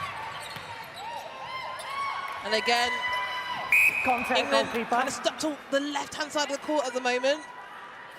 But that long bomb into Sheen, he'll get the opportunity at goal. Keeps England one ahead of their South African counterparts. I love this backdoor centre pass from England. It's allowing the front attacking line to get depth going down the court. Outside the circle. So what, Jess Thirlby said to you pre-match of being smart in attack, saying we've got some tactics. It is indeed. Yep. They needed more depth yesterday, so utilise the likes of Fran Williams and Beth Cobden, who are great ball drivers through the court, and allow the likes of Shaw and Reid to start deeper on the court, so you've already got that depth right from the first whistle of the centre pass. Good defensive effort again by Fran Williams there. Great work on Chouane. Yeah, the tag team between her, Cobden and Fran Williams, fantastic. I thought Fran Williams was going to run in for that fly. We know Chouane will be at Cardiff Dragons this year, and is the existing captain, so those two will be continue to have been familiar with each other. Sheen outside the circle, looking for Reid. On a hole, Kabuya giving Sheen quite a lot of attention, but a nice 1-2 between Allison and Reid. And a smile from that attacking effort on the Roses.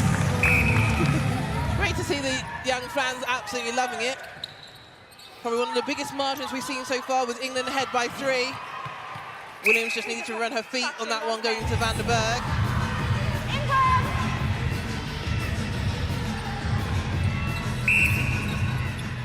Back to 1. England on the centre pass then. Contact, Barnett offside, bring defence. The timing of the opening up there from Paige Reid just a little early. Van Beek really riding her. But a great shot to finish off that attacking centre pass. 2 in it. Chouane to Van Beek. And Ketzer running a marathon just to get back into the centre third. Maseko to Nketsa. Maseko, Chouane, again, playing smart, not catching that ball on the circle, but nice 1-2, and over into Van der Berg. Smart play by the South Africans, not allowing the Roses defender to fly on anything.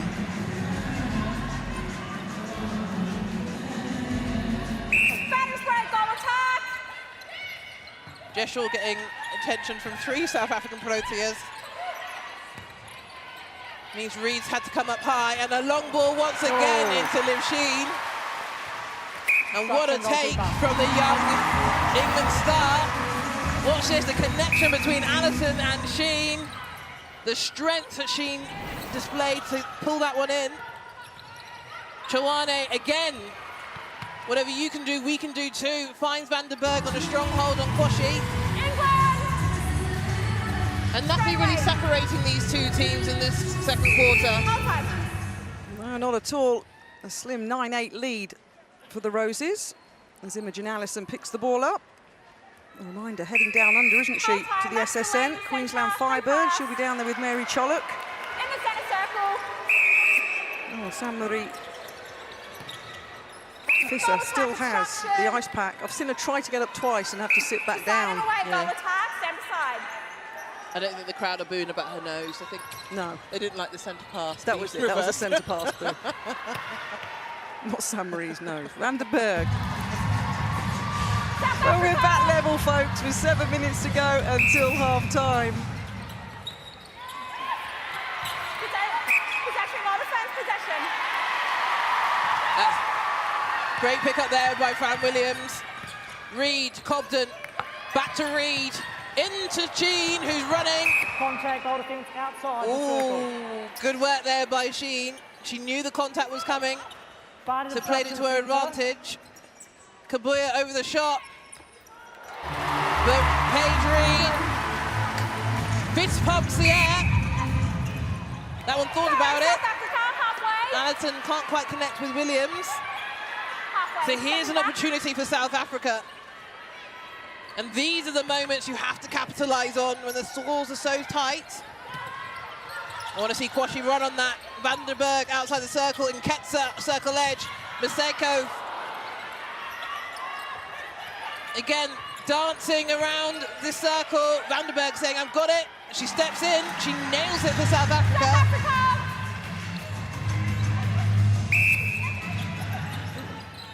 Both Maseko and Choane in the centre third, but a straight line ball goes into Vandenberg. Cobden nearly with the steal. Choane, Maseko, Vandenberg. Ever the familiar combination, and that one rolls itself in. They're finding the gaps, aren't they, in the England defence? They're weaving their way through. Shaw's down. Shaw's up. Sheen takes. Sheen scores.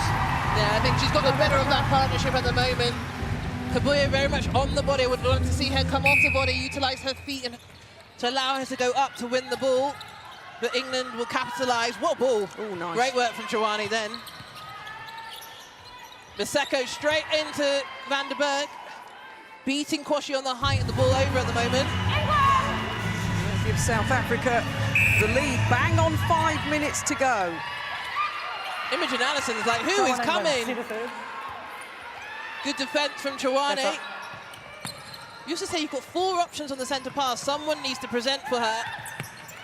Oh, and a spill from Sheen puts South Africa on the attack. But Beth Cobden! Go Gadget! Stops any type of advantage that South Africa may have had.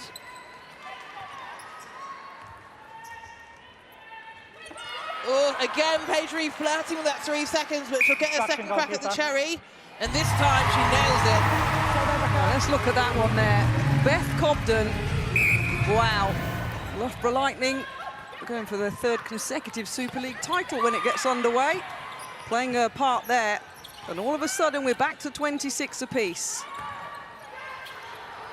Great screen there from Vandenberg to keep Kwashi unable to go for the fly. Again, utilising her body really well to protect the right-hand side of the court. Oh, she's coming back on. The goalkeeper position. The nose is behaving. Probably needed at this stage as well. She has been the difference. Her exit because of the injury probably allows Sheen just to gain a bit more confidence. So South Africa will be clapping at their hands at her return. Not taking away from the young South African star, Kabuya, only on her 2nd cap. Important to note that this is only 21, having made her debut in January 2024 against Jamaica. So relatively inexperienced, but having a big impact. 27 apiece. 3 minutes to go in the 2nd quarter. Oh, and Maseko unable to collect that one. Just see Amy Carter and Alicia Scholes in the warm-up area. Will we see them today? But great held ball there from Beth Cobden to keep the ball alive. Williams to Shaw. Back to Williams, Shaw again. Bit of confusion and in the circle. Both in the same space, but contact called on Fisser. And Sheen puts England ahead, and they'll want to be ahead going into the 2nd half.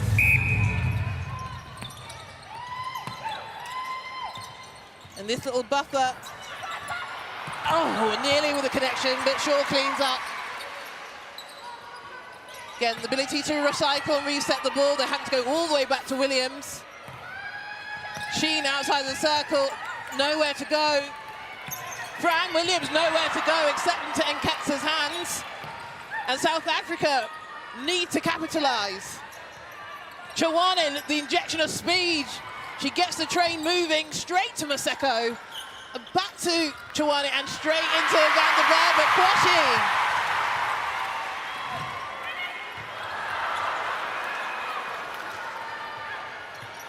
It's all getting a bit messy until it cleans up with Vandenberg.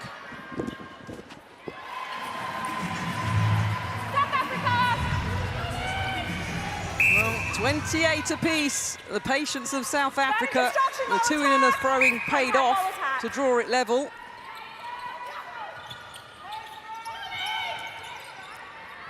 Who's going to end the first half of this thrilling encounter with a lead? Are we going to go in with a draw? Elmere van der Berg. A nice little smile and a nod to a teammate. Puts the team 1 goal ahead. Advantage contact, goal attack. Imogen Allison. Contact, wing defence. With Cheen in the circle again, handing the ball over to Jess Shaw. Contact, goalkeeper. That's it, thank you.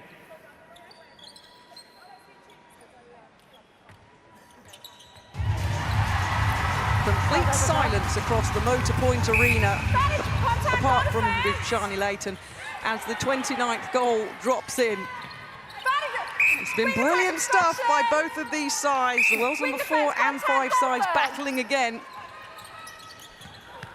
That spell that Ebony was talking about when South Africa were pulling away, England have come back. Van der Berg continuing on her brilliant score of 25 now from the South African. There's 10 seconds to go to level this up. Liv Cheen takes. And the loudest roar of the day so far here in Nottingham is given off just as the buzzer goes for half-time. Liv Cheen and England deliver an equalising goal.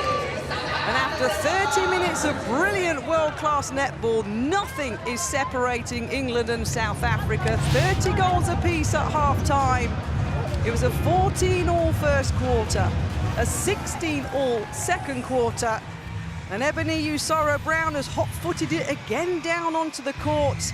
And she's now going to have a little bit of a chat with both of the captains, starting with Fran Williams. Fran, nothing really between the two teams. What's your assessment of the first half? Oh yeah, it's exactly the kind of tough battle we thought we'd have today. Both teams are really slick in attack, so it's hard to win some ball. But yeah, we've just got to up that gear. When we get a turnover, we need to be nice and clean through to goal. Good luck for the second half. Casey Chouane, I just said to Fran Williams, it's been evenly matched. Expected? Yeah, definitely. We knew they were going to come out hard, but we also wanted to come out hard. But we could have done much better on our side. Good luck for the second half. Thank you.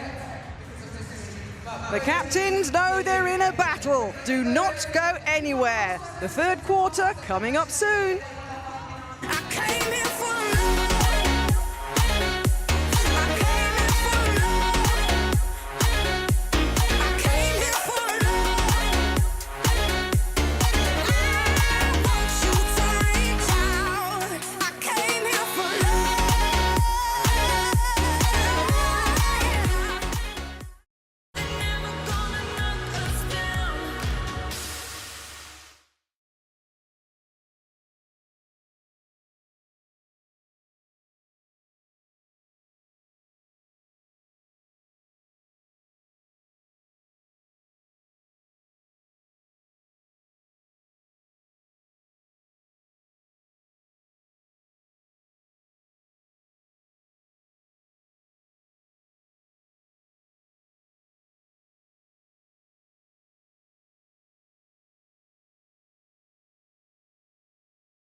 Well, we promised you a game, and that is exactly what England and South Africa have given you. It's end-to-end, nothing between the teams at the halfway point. Both started their Nations Cup campaigns with wins yesterday, both determined to get the better of the other today.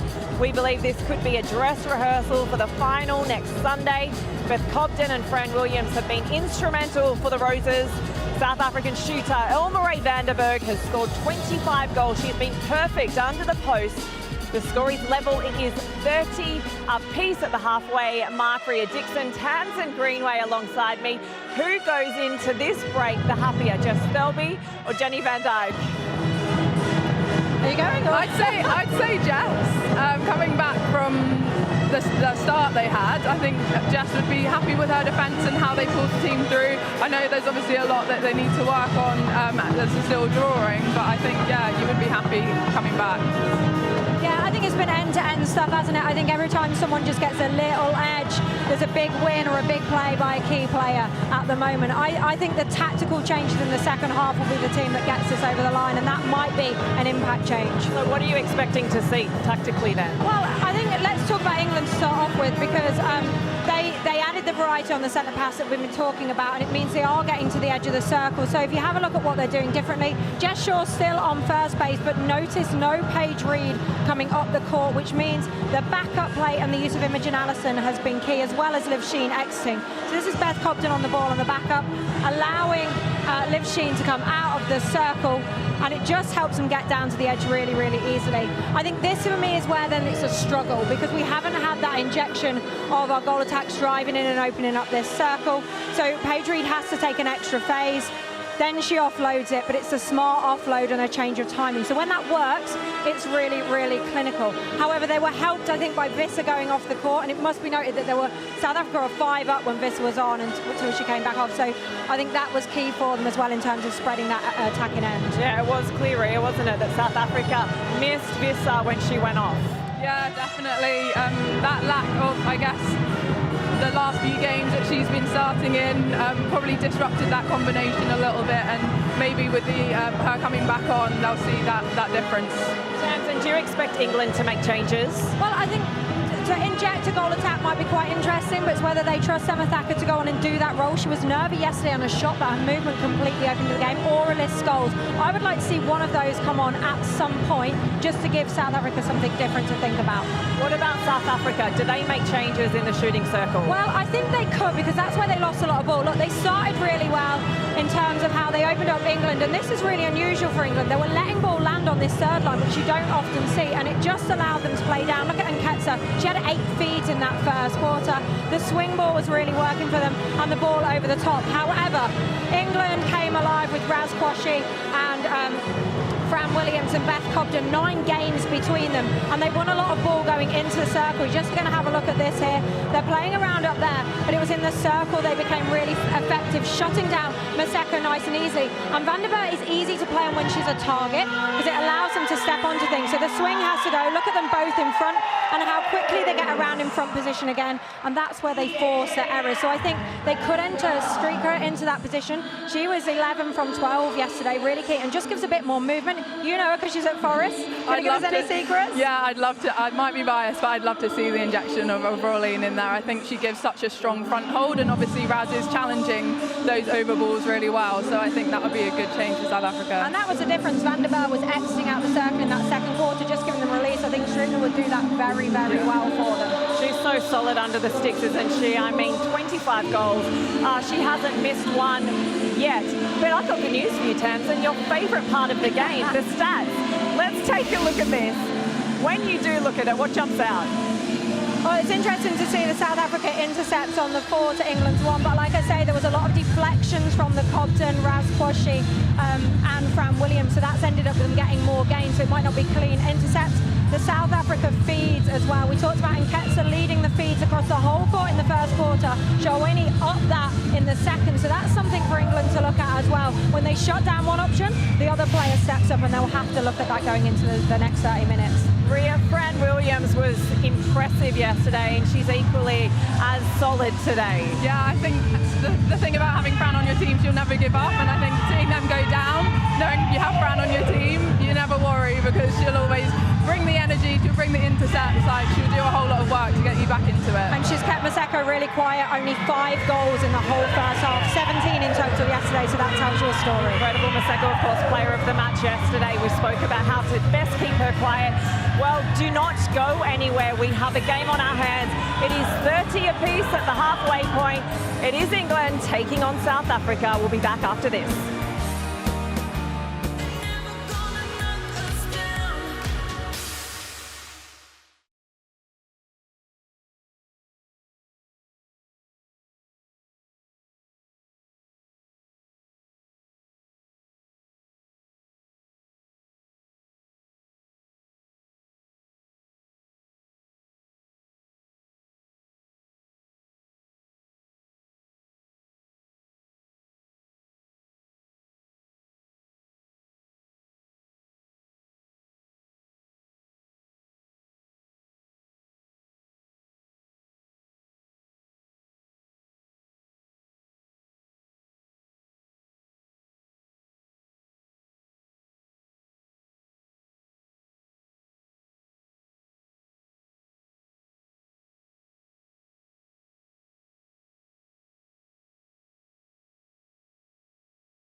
So welcome back to Nottingham.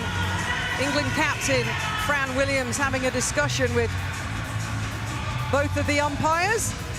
Ken Metakingi, the New Zealand umpire, on the left, and Tamara Buliani-Jenai clarifying a few points that she then went back and relayed to the England coaching bench. But we are 30 goals apiece. Quarter number 3. Any changes from the England side, Ebony? You can see that Raz Kwashi's gone to the bench, Fran Williams has gone into goalkeeper, and Funmi Fedoju is now in goal defence. So they're the changes that have been made by head coach Jess Thirlby. Don't see any in the moment for South Africa, but Maseko straight in on the baseline. But with a miss, and Fedoju can't quite get her two hands to it. Yeah. That's up. And Ketzer finds Maseko once again. Straight up and into Van der Berg, who picks up where she left off. Shaw trying to find Fedoju. Centre contact. Far side. An interesting change by Jess Thirlby, bringing in Fedoju. I thought Kwashi was having a fantastic game, but scores being level. Probably need to win some more ball, give the attacker some more opportunity. It'll be good to see how this partnership grow into this quarter. Yeah, it's been a strong combo, hasn't it, in recent internationals? Good work there from Paige Reed. Deep breath out as you put that one up. So we will see the changes from Thirlby. But South Africa then still goal for goal in this third quarter. That should be a concern early doors. What you lose by having Fran Williams at goalkeeper rather than goal defence is that work rate on the goal attack outside the circle. We just saw Maseko there, a nice 1-2 between her and Chawani. So Fedoju will need to pay some attention to some of that. Reed, Shaw. Van Veek getting high into the clouds. Trying to intercept that one, but a nice 1-2 between Alison and Sheen. Sheen takes the hit strongly, and then she lines up the shot. Visser with an almighty lean over the shot. But 32 apiece between South Africa and England.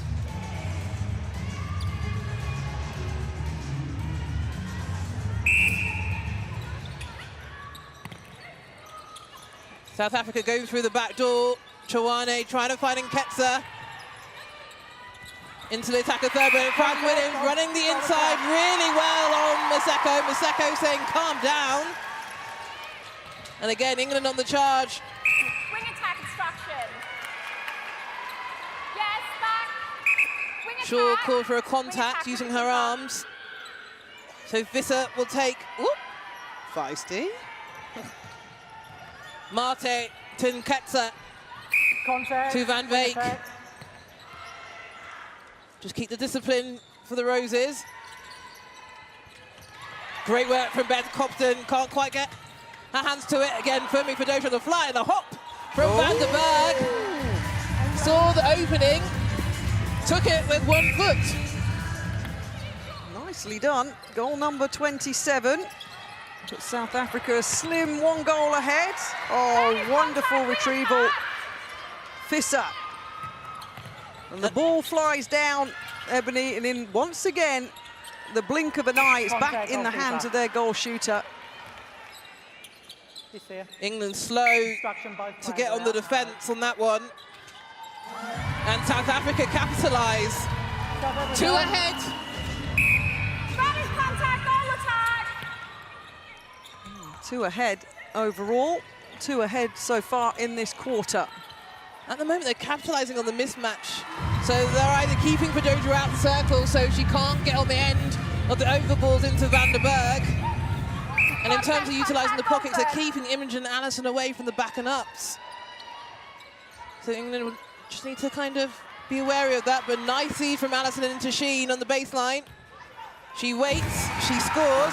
South Africa. Spanish contact, goal attack. Chawane finds Nketsa in the pocket. And again, straight over into Van der Berg, who doesn't quite like the positioning, but again, able to shift herself back to the baseline, but an uncharacteristic miss. That's what they have. And there's the England bench, arms folded of Amy Carter. An option, open up the midcourt. Yeah, but I think the likes of Cobden and Alice at the moment are doing really well. I think the biggest difference at the moment, probably in that goal defence position. Timing centre. Keeper contact. Beside the shooter, step forward. Beside her keeper, goal attack, sorry. Instruction, go. Well weighted by Paige Reed.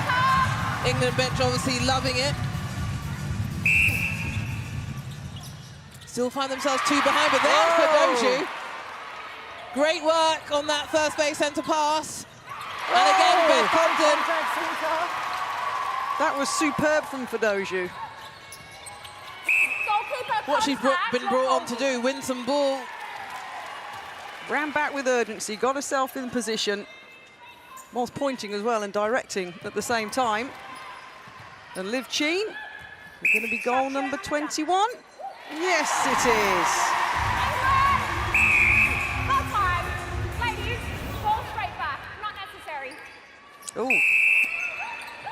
Juliana Jeni saying something's not necessary. Reed up the middle. Bandage offside centre. Finds Alison's circle edge. Visser having an almighty battle with Sheen, but gets the contact call. Let go of the ball. You got it, Sheen. Good girl. Any Roses fan will be wishing and winning that one to go in. Oh, there's your friends and ours. Coach Mabira Rashid looking on. I like what he said to you. When they go down to London next weekend, he's going to give the youngsters a chance. He's going to rotate his squad. Looking forward to that next weekend of action. Uganda and Malawi looking on our second match of this second day. And there is nothing separating them. 14 all in the first quarter, 16 all in the second quarter, 6 apiece in this quarter. Still contact goalkeeper. Goalkeeper, you're still contacted on the arm. So great work here from the England defensive unit. Really making it difficult for the South African attacking unit to kind of penetrate that circle. We're so used to seeing them being really efficient. But at the moment, they're having to recycle the ball time and time again, whereas England finding Sheen, the target in the circle. Oh, hello. Chelsea Pittman, head coach of Nottingham Forest Netball, of course, in her own backyard. As mentioned, one of the new franchises in the Super League, along with Birmingham Panthers. That was a great feed by Maseko into Vandenberg. Just change the timing on it. Not going into the back space, but across the circle. South Africa still leading at this point. Defense, it's consistent contact. It's up here. Next one will be a suspension. Sorry, warning. This is a warning. Warning given to Mate for persistent contact. Contact keeper.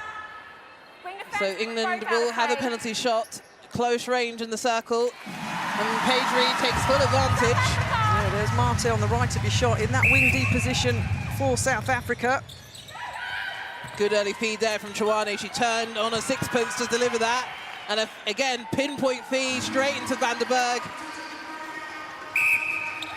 Spa Proteas really showing their prowess here. Visser really forcing Sheen away from underneath the post, but Sheen steps up. Great to see the young England fans here cheering on the Roses in Nottingham. Contact, goal attack, halfway. Yes, Jess Shaw. Back here with me. Love to see that energy from a wing attack, defending all the way down to the line. Van Veek, Nketsa, Chouane, Maseko, into Vandenberg. Obstruction, goal defense. Who nails the shot.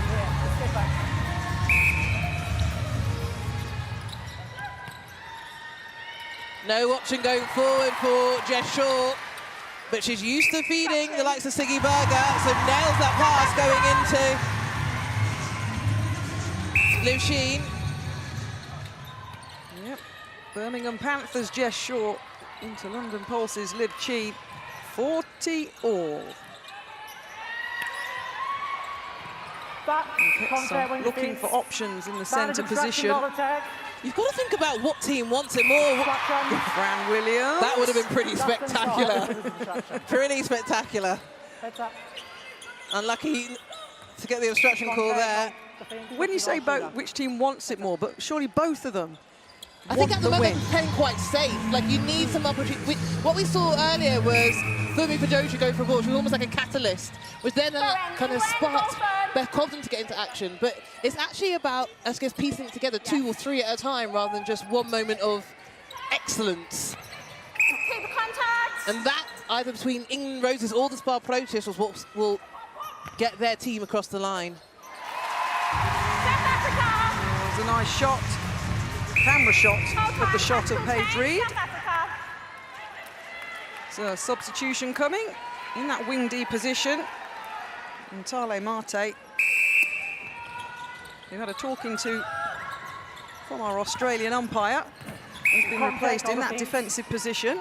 Jonte Sredom has come on in wing defence.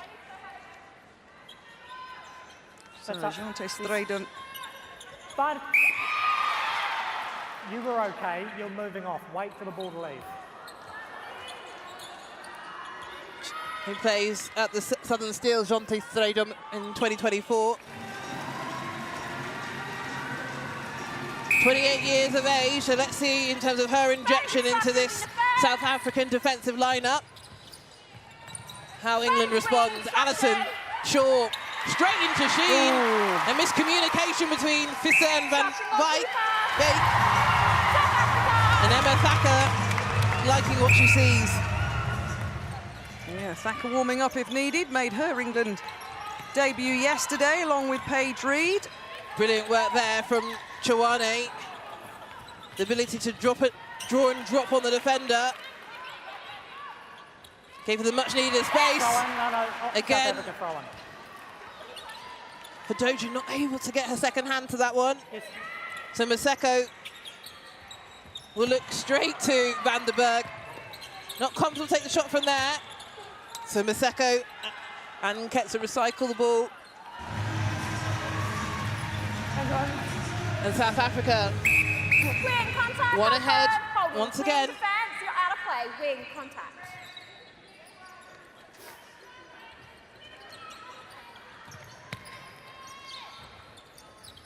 Allison swings across the shore. Wing contact, Benj offside. Got defense contact. That was world-class Oscar acting from Sheen, but we'll take the contact. She passes off to Paige Reed. Yeah, the fans are getting their money's worth here in Nottingham. But we knew that, though. It's England against South Africa. It's 43 apiece. There's under 3 minutes remaining until the final quarter. England. I think it's the mental challenge when you've been going goal for nearly 3/4 of the game. Is making sure you maintain that focus, those connections on court. You don't underestimate how important the high fives are, the bum taps, the good job, next one, the communication skills between all of the attacking midcourt and defensive units. Sorry, ladies, outside. Brilliant feed from Allison.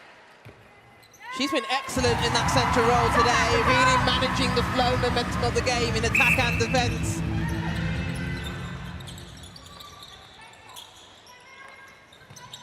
Stradum, Chowane to Nketsa, Maseko. Great tip there from Fadoju, but it still lands in the hands of Van den Berg, who makes sure. Benj obstruction, wing defense. Goal attack obstruction. A little bit of ill discipline there, but Paige Reed comes out. Contact on the ball, wing defense.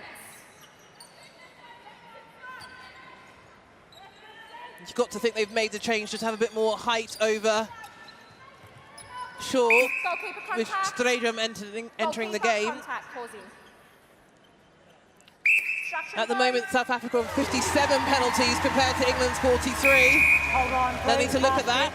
Pass it. A nice shot of our officials' bench. But shout out to them all, whatever level you play at, whatever job you do. It's appreciated. We couldn't do it without you. And they're being kept working today, aren't they? There they are in the back of the shot, trying to keep up with this one. 45 apiece, under a minute remaining. Imogen Allison throws her head back, as does Anna Stembridge. It's one of those you're wishing and willing and wanting it to come off. That's up. But a double contact called here, and Fadoju, a one-woman show, nearly picks up the ball.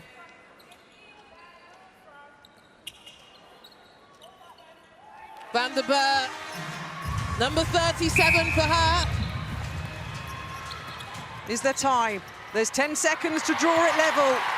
Is it going to be 46 apiece with 1/4 to go? Yes, it is. Get that ball back, says Anna Stembridge, but the buzzer is going to go. Wow, 46 goals apiece. And once again, nothing is separating these two sides through the first 3/4 of a brilliant match. Do not go anywhere. We'll be back for the 4th and final quarter between these two heavyweights shortly.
shut the short, this applies to through court. When we invest on shutting the short or the forward, it's excellent. That same person wants to play back into the court on that really dodgy angle. So the one that's dropped on the front of it, when they play back in, the front one come with it. Do you know what I mean? So I've got the ball, they play into the short forward, we've got a 2v1 drop, that player comes back in here. That's a lovely angle for the front one to come all the way. Okay? Behind that... We went a little bit wider on that, and Casey on the dodge there. We kind of creating the attention of the goalkeepers at the moment on that side. So we need to make sure that we're just aware of that. Doesn't mean we don't actually play that ball. Okay, this is your playing field. This is what you want. So 46 apiece.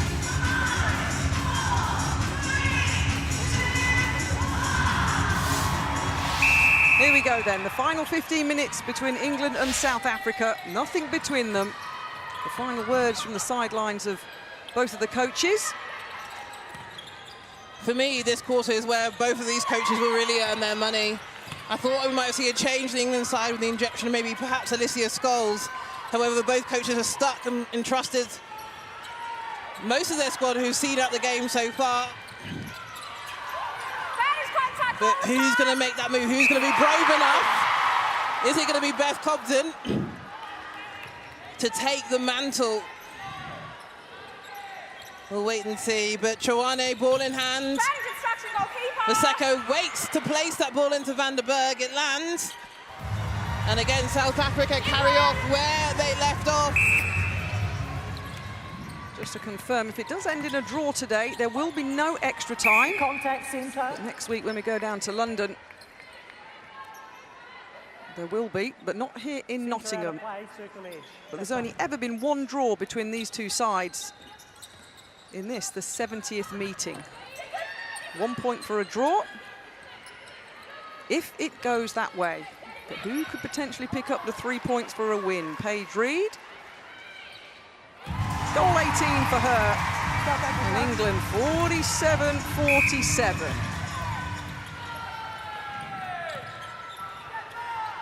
Good vision there from Choane into Nkatsa. Maseko uses a large swing across the circle. We know she's going to roll the front. And Van der Berg is not going to out-jump for Doju. Wing area, outside. Out. Can anybody? Janelle Fowler, Nembard. Maseko. Brings her tally up to 10 for the match so far. Jess Shaw to Cobden. Woo! Oh, for those you called, for those you got. Just. Bad obstruction. Oh, she lucky to keep her hands on that one. Great defense from Visser. Sheen sits Van Beek down. And Paige Reed makes sure of that one to level up the scores at 48 apiece between the two sides. Oh, Fran Williams. Probably the difference between that challenge and the Samba one. She actually got there a little bit earlier to challenge. But South Africa go about their business, and you don't want to wait till the last 5 minutes of this quarter to really try and win the game. Do the hard yards now. Get the South Africans thinking these roses will be... Do we see an injection of like Alicia Scholes?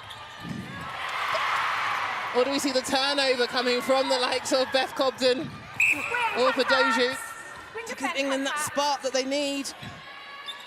Bench very much engaged. But Maseko with ball in hand. Picked up from where she left off yesterday. Her consistency has been unparalleled throughout the competition so far. Cobden. Contact, wing defence. That's at centre. Trying to connect with Allison, who finds Shaw, circle edge, straight into Paige Reed, who lines it up, flirts with the 3 seconds. She's been on tenterhooks for most of this match, but this one South Africa capitalise on. Now it's if they can get through this off-marking zone. We saw a bit from England yesterday, but Van Beek to Maseko, who again does all the hard yards to get herself underneath the net, but misses. But Van der Berg cleans up, and the bench assistant coach Dodana loves what she sees. And South Africa here, is this the momentum change? Is this the moment?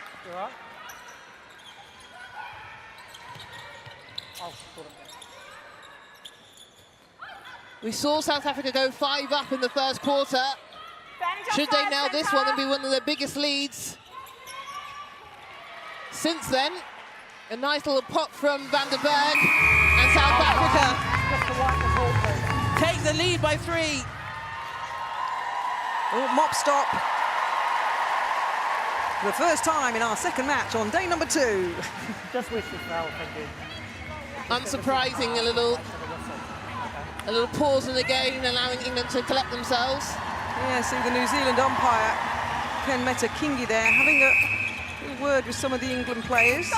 There's a lot more activity in terms of the umpires, Ebony, from Tamara Buliani-Jene on the other side of the court today. Yeah, she's been given quite a lot of instruction. I think the game's been allowed to kind of flow. As we've seen just down from this defensive end, I think Sheen looking for the contact call, but nothing is coming. Again, South Africa, ball in hand, confidence and tails up. Trawane to Maseko, straight to Nketsa, who is top of the circle, prime position in the hotspot, who delivers a fantastic ball into Van der Berg, who can't finish. See Venter there shouting, let's go to her team. Look at the England players in the back of the shot, up off their seat, leaning on the LED boards. One's in it, all in it. Well, this will give South Africa a 4-goal lead. And a little swing here in this final quarter. The players are off the bench from England's point of view to warm up. And you don't want the lead to get that too big. Keep in touching distance, still 9 minutes to play. A lot of netball in this last quarter. But when Maseko is landing and nailing the shot like that, this is where we need to see England team take charge in the moment.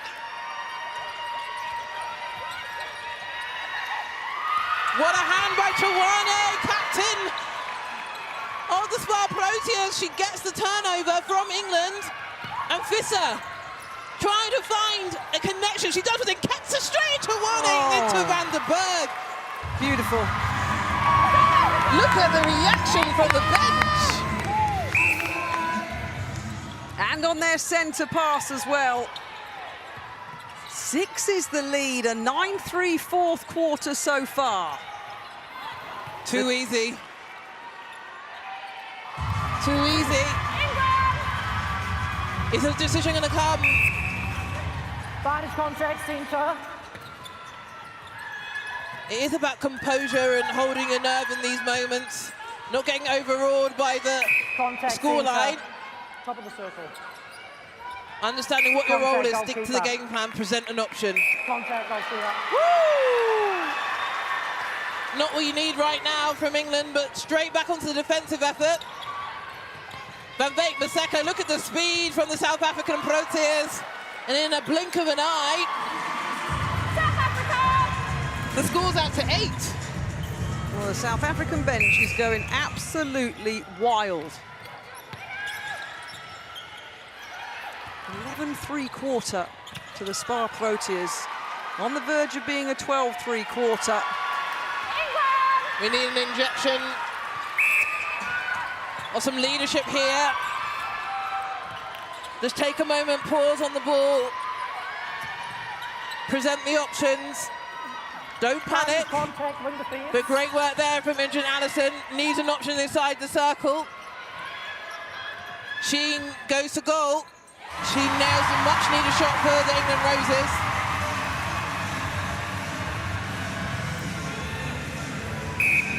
A much-needed goal with under 7 minutes remaining. That's okay, and Nketsa taking the short way to the circle through the wall. Straight up. Yeah, she is. Great work from Fumi Fadoju. And that is the spark, the energy, the impetus this Roses team needs.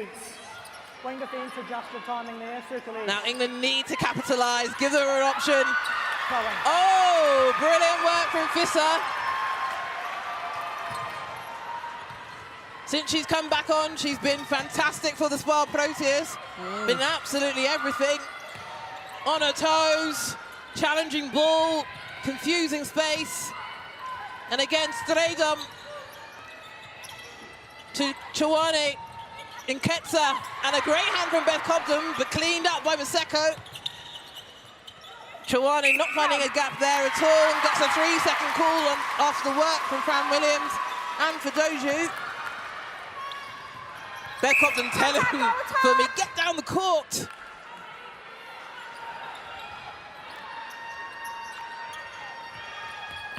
Contact, wing defence. Goal third. I think Fran Williams at half-time said she needed the team to be a bit more clinical at the moment.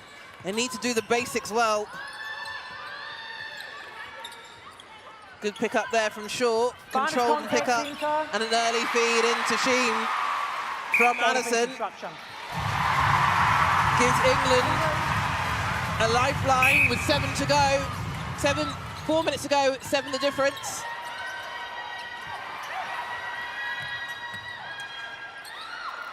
Contact, goalkeeper. With the goal shooter, that's it.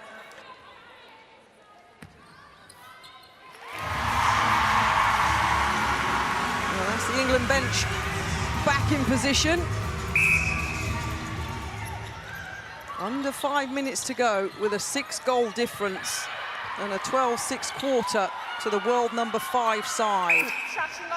South Africa on the verge of their 17th win ever over England. There was Jenny Van Dijk. Contact, goalkeeper. 13th match in charge, on the verge of winning match number 10. And Liv Cheen getting confirmation before she pops the 53rd goal through.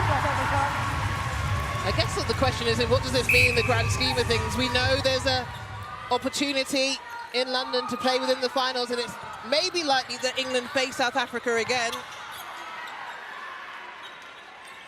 But it's a psychological advantage, I think, that they would take from today, should South Africa get the win. Because they have been clinical today. But a great feed there from Shaw to Sheen. Shows the capability of this Roses team.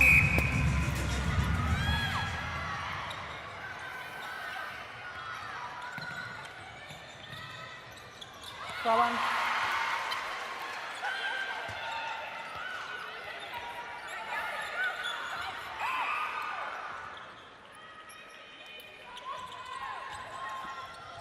Chouane, ball in hand, top of the circle, hotspot, nowhere to go. And a spill. Now England, you've got 3 minutes on the clock. Wing defence, goal third, contact. You need to be efficient with this ball. That's it. An advanced ball helps that situation. But let's get on the move. Brilliant work there from Sheen to offer Fissa. Yes. Contact, goal defence. Get it up and in, run it back to the centre pass. Double up as soon as you can. Some urgency is what is needed now. Great work and pause there from Shaw, who finds herself circle edge. Paige Reed under immense pressure from Van Beek. Goalkeeper, contact. Take the shot, let's go. Goal defense. And another one for the Roses. 4 in it, 2 to go. Need a big defensive effort now from the Roses.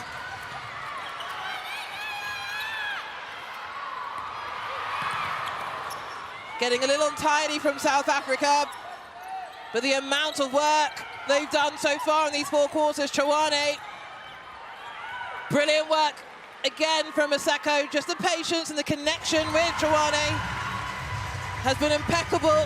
The bench for South Africa willing their team across the line.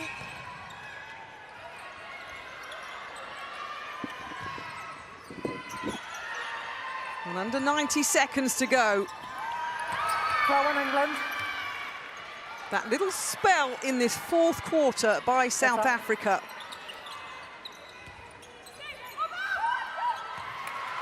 Has put the game out of reach for the England Roses, who will continue to fight until the final whistle goes.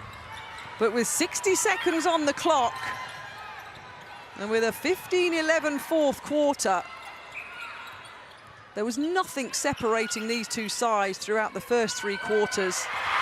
Fumi Fedoju doing what Fumi Fedoju does.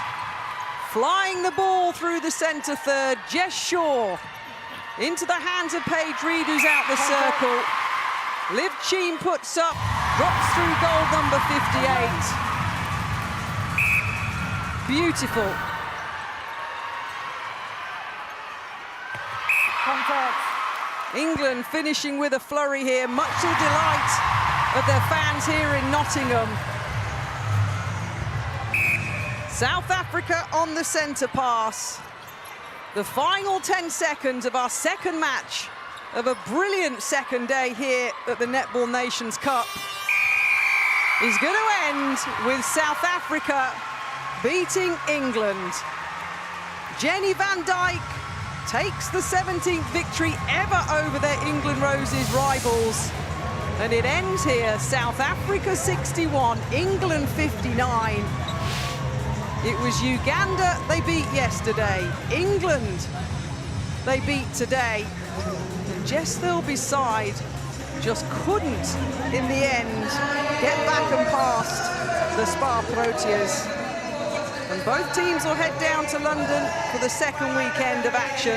Now let's have a listen in to the huddle from both of the teams.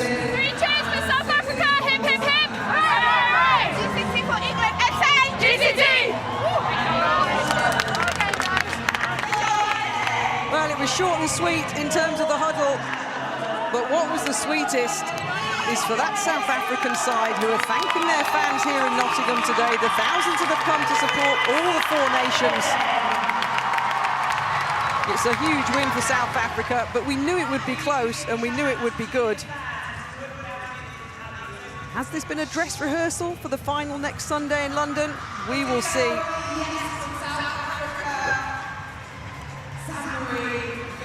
But very shortly, I'll be handing you down to Ebony Usoro-Brown with our player of the match. But they put 70 on the board against Uganda yesterday. They put 61 on the board today. And the huddle from South Africa is a positive one. So many players stood up and delivered. And it really did give the match that we hoped for here in Nottingham. And what's been a brilliant first 2 days of action in the Nations Cup 2025. But Ebony, you are on the court with our player of the match.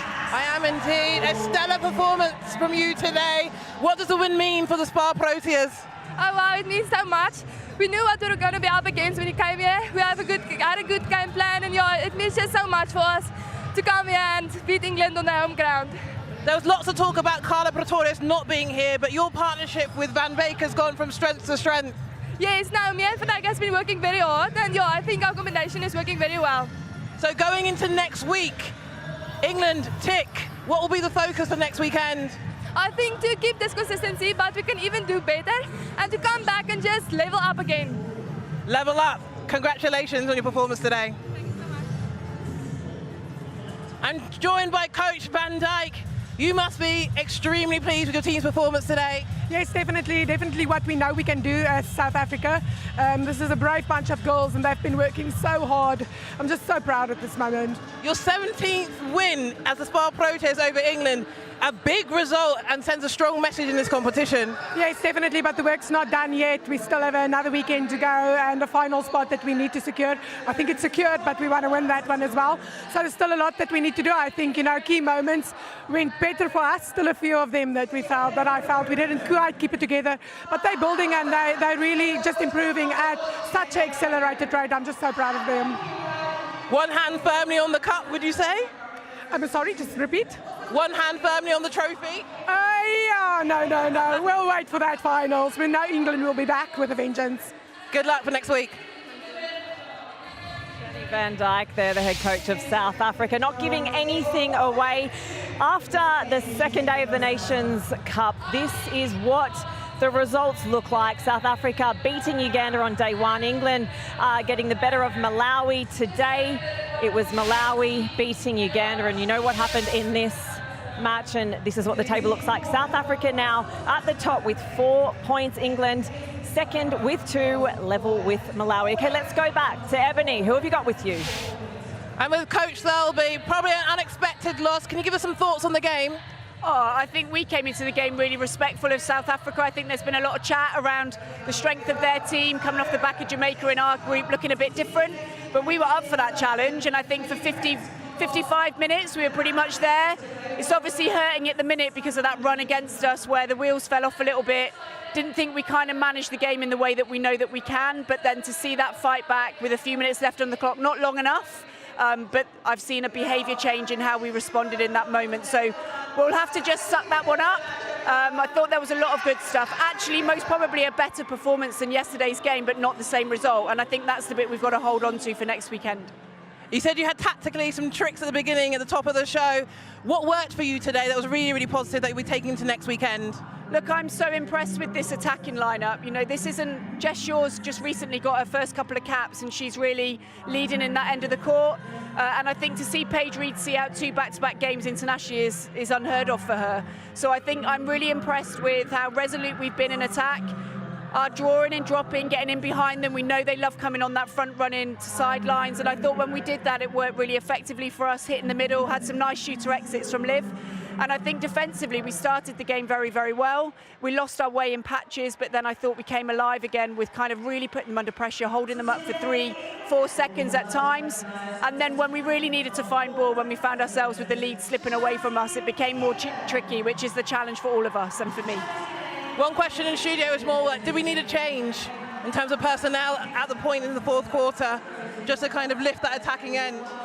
Yeah, look, I think it's difficult. You know, they'd been excellent, and then we had one that hit the post and rebounded into the hands of the South Africans. We had one little miss pass. It's whether or not you knee-jerk to that or you trust in the previous 45 minutes that you've seen. And in that moment, I trusted the smarts of Jess. I think Imo was excellent in terms of entering today. So yeah, of course we can look to make those changes. We did yesterday, and I think today I believed in that group, and I wanted to give them the chance to have a go. Brilliant. Good luck for next week. We said that there would be nothing in it, and there really wasn't. Level after every quarter, the very end, it was South Africa who managed to get on top of England. Alongside me, I have Tamsin Greenway and Ria Dixon. Tamsin, let me come to you first. Are you surprised by that 60 minutes? I'm not surprised. We said it was going to be a close game. We know the history of these two going against each other. They match up very well. England have got a less experienced side out here, so it was great to see South Africa take huge advantage of that and play very well as well, by the way, to take that lead, and especially that last quarter. Look, it went goal for goal. There was loads of lessons learned from there. I am surprised we didn't see an attacking change from England, and I think they are going to regret that decision because I think it was really costly at the end. Okay, what would you have liked to have seen? Well, I think I'd have liked to have seen Liz Scholes enter the game first, just to see what that happened. Remember, you have Amy Carter on the bench as well, maybe Emma Thacker, but it needed to come on early, not in that last quarter. I think for me, it had got very static in the circle, so there was not much move and pull. So you either got to change something out the front to deliver the ball better. And Jess Shaw, you know, she was on 23 feeds. She was good. It was solid. But when you look at Chawani, who was on 31 feeds, that just sparked that difference, that attacking prowess, and the difference between a Chawani and Maseko in terms of the dynamic they have entering into the circle. Ours got very lost, and actually that's where we made all the errors. It was very costly at times, and whether they changed the personnel or whether they give tactically different, I didn't see that through the 60 minutes. Jess was asked about this post-match by Ebony about the changes. She said that she wanted to trust in the 7 that she put out there. I'm interested, Ria, what would you have done? I think that's a fair point. I think Jess has probably been criticised at times for making too many changes, so I think I understand why she kept and trusted who she had on the court, but I think, yeah, like Tamsin said, something needed to change. Just like we spoke about before the game, there was a gap between the third line and the top of the D, so England needed something else in there. We've seen all 4 teams in action twice now.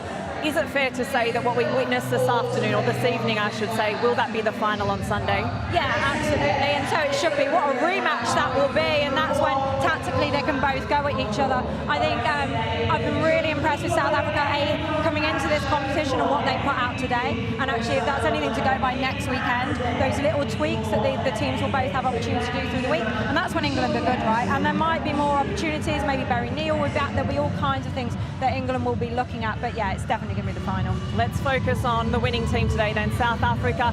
And in the big moments, it was Sanmarie Visser who stepped up. Yeah, she had a great game. She really made an impact when she came back on. It was great to see the way she was moving her feet around the players, the way she was challenging ball, and the way she was going up for rebounds. She really put her body on the line. Yeah, she had 4 gains, 2 intercepts throughout this match, and it was just the work rate of Van Veek in front of her, and then Visser in the circle. She was a hassle. Look, the reality is, Liv Sheen still put up 40 goals, you know, so it was still a really good performance. But what I liked about Visser, she never gave up. Yeah. She was constantly coming around the body. Any loose ball, especially in that last quarter, they pounced on, and they did shut down the circle. They meant that there was literally no movement in there, and that front position from them was really good. Interestingly, she was on 22 penalties. She will need to clean that up against some of the other nations she'll end up facing in her international career. I'm interested what happens. We still have 2 days of play to go next weekend. Ria, what will that defeat do to England's confidence? Absolutely. I don't think it will be necessarily a knock. I think it will be more of a fire up. I think they wouldn't have come out expecting to lose that at all, and I think they'll definitely go back to the drawing board, recover well, and go out firing next time. Yeah, definitely. And like Jess said, she positively was giving players opportunity to go out there. You have to learn on the job. You have to go through that. I do want to see them be braver next weekend with that impact change, just to help them, because you want to win this Nations Cup, you know. So they've had a look at them now. They know what they've got to do. They've got all week to do it, and that's when Thirlby comes into her own. Their tactical knowledge is second to none. Okay, well, the Nations Cup, the second day of the Nations Cup has come to an end, but plenty more live sport coming your way, starting with, there he is, Luke Littler, the champ. It is the Premier League Darts Week 1 from Belfast. That starts on Thursday, 7 p.m, Sky Sports Plus. And then it is the Super Bowl. The Chiefs meet the Eagles yet again, 10 p.m. It is next Sunday, Sky Sports NFL and main events. But we will be back in London next weekend.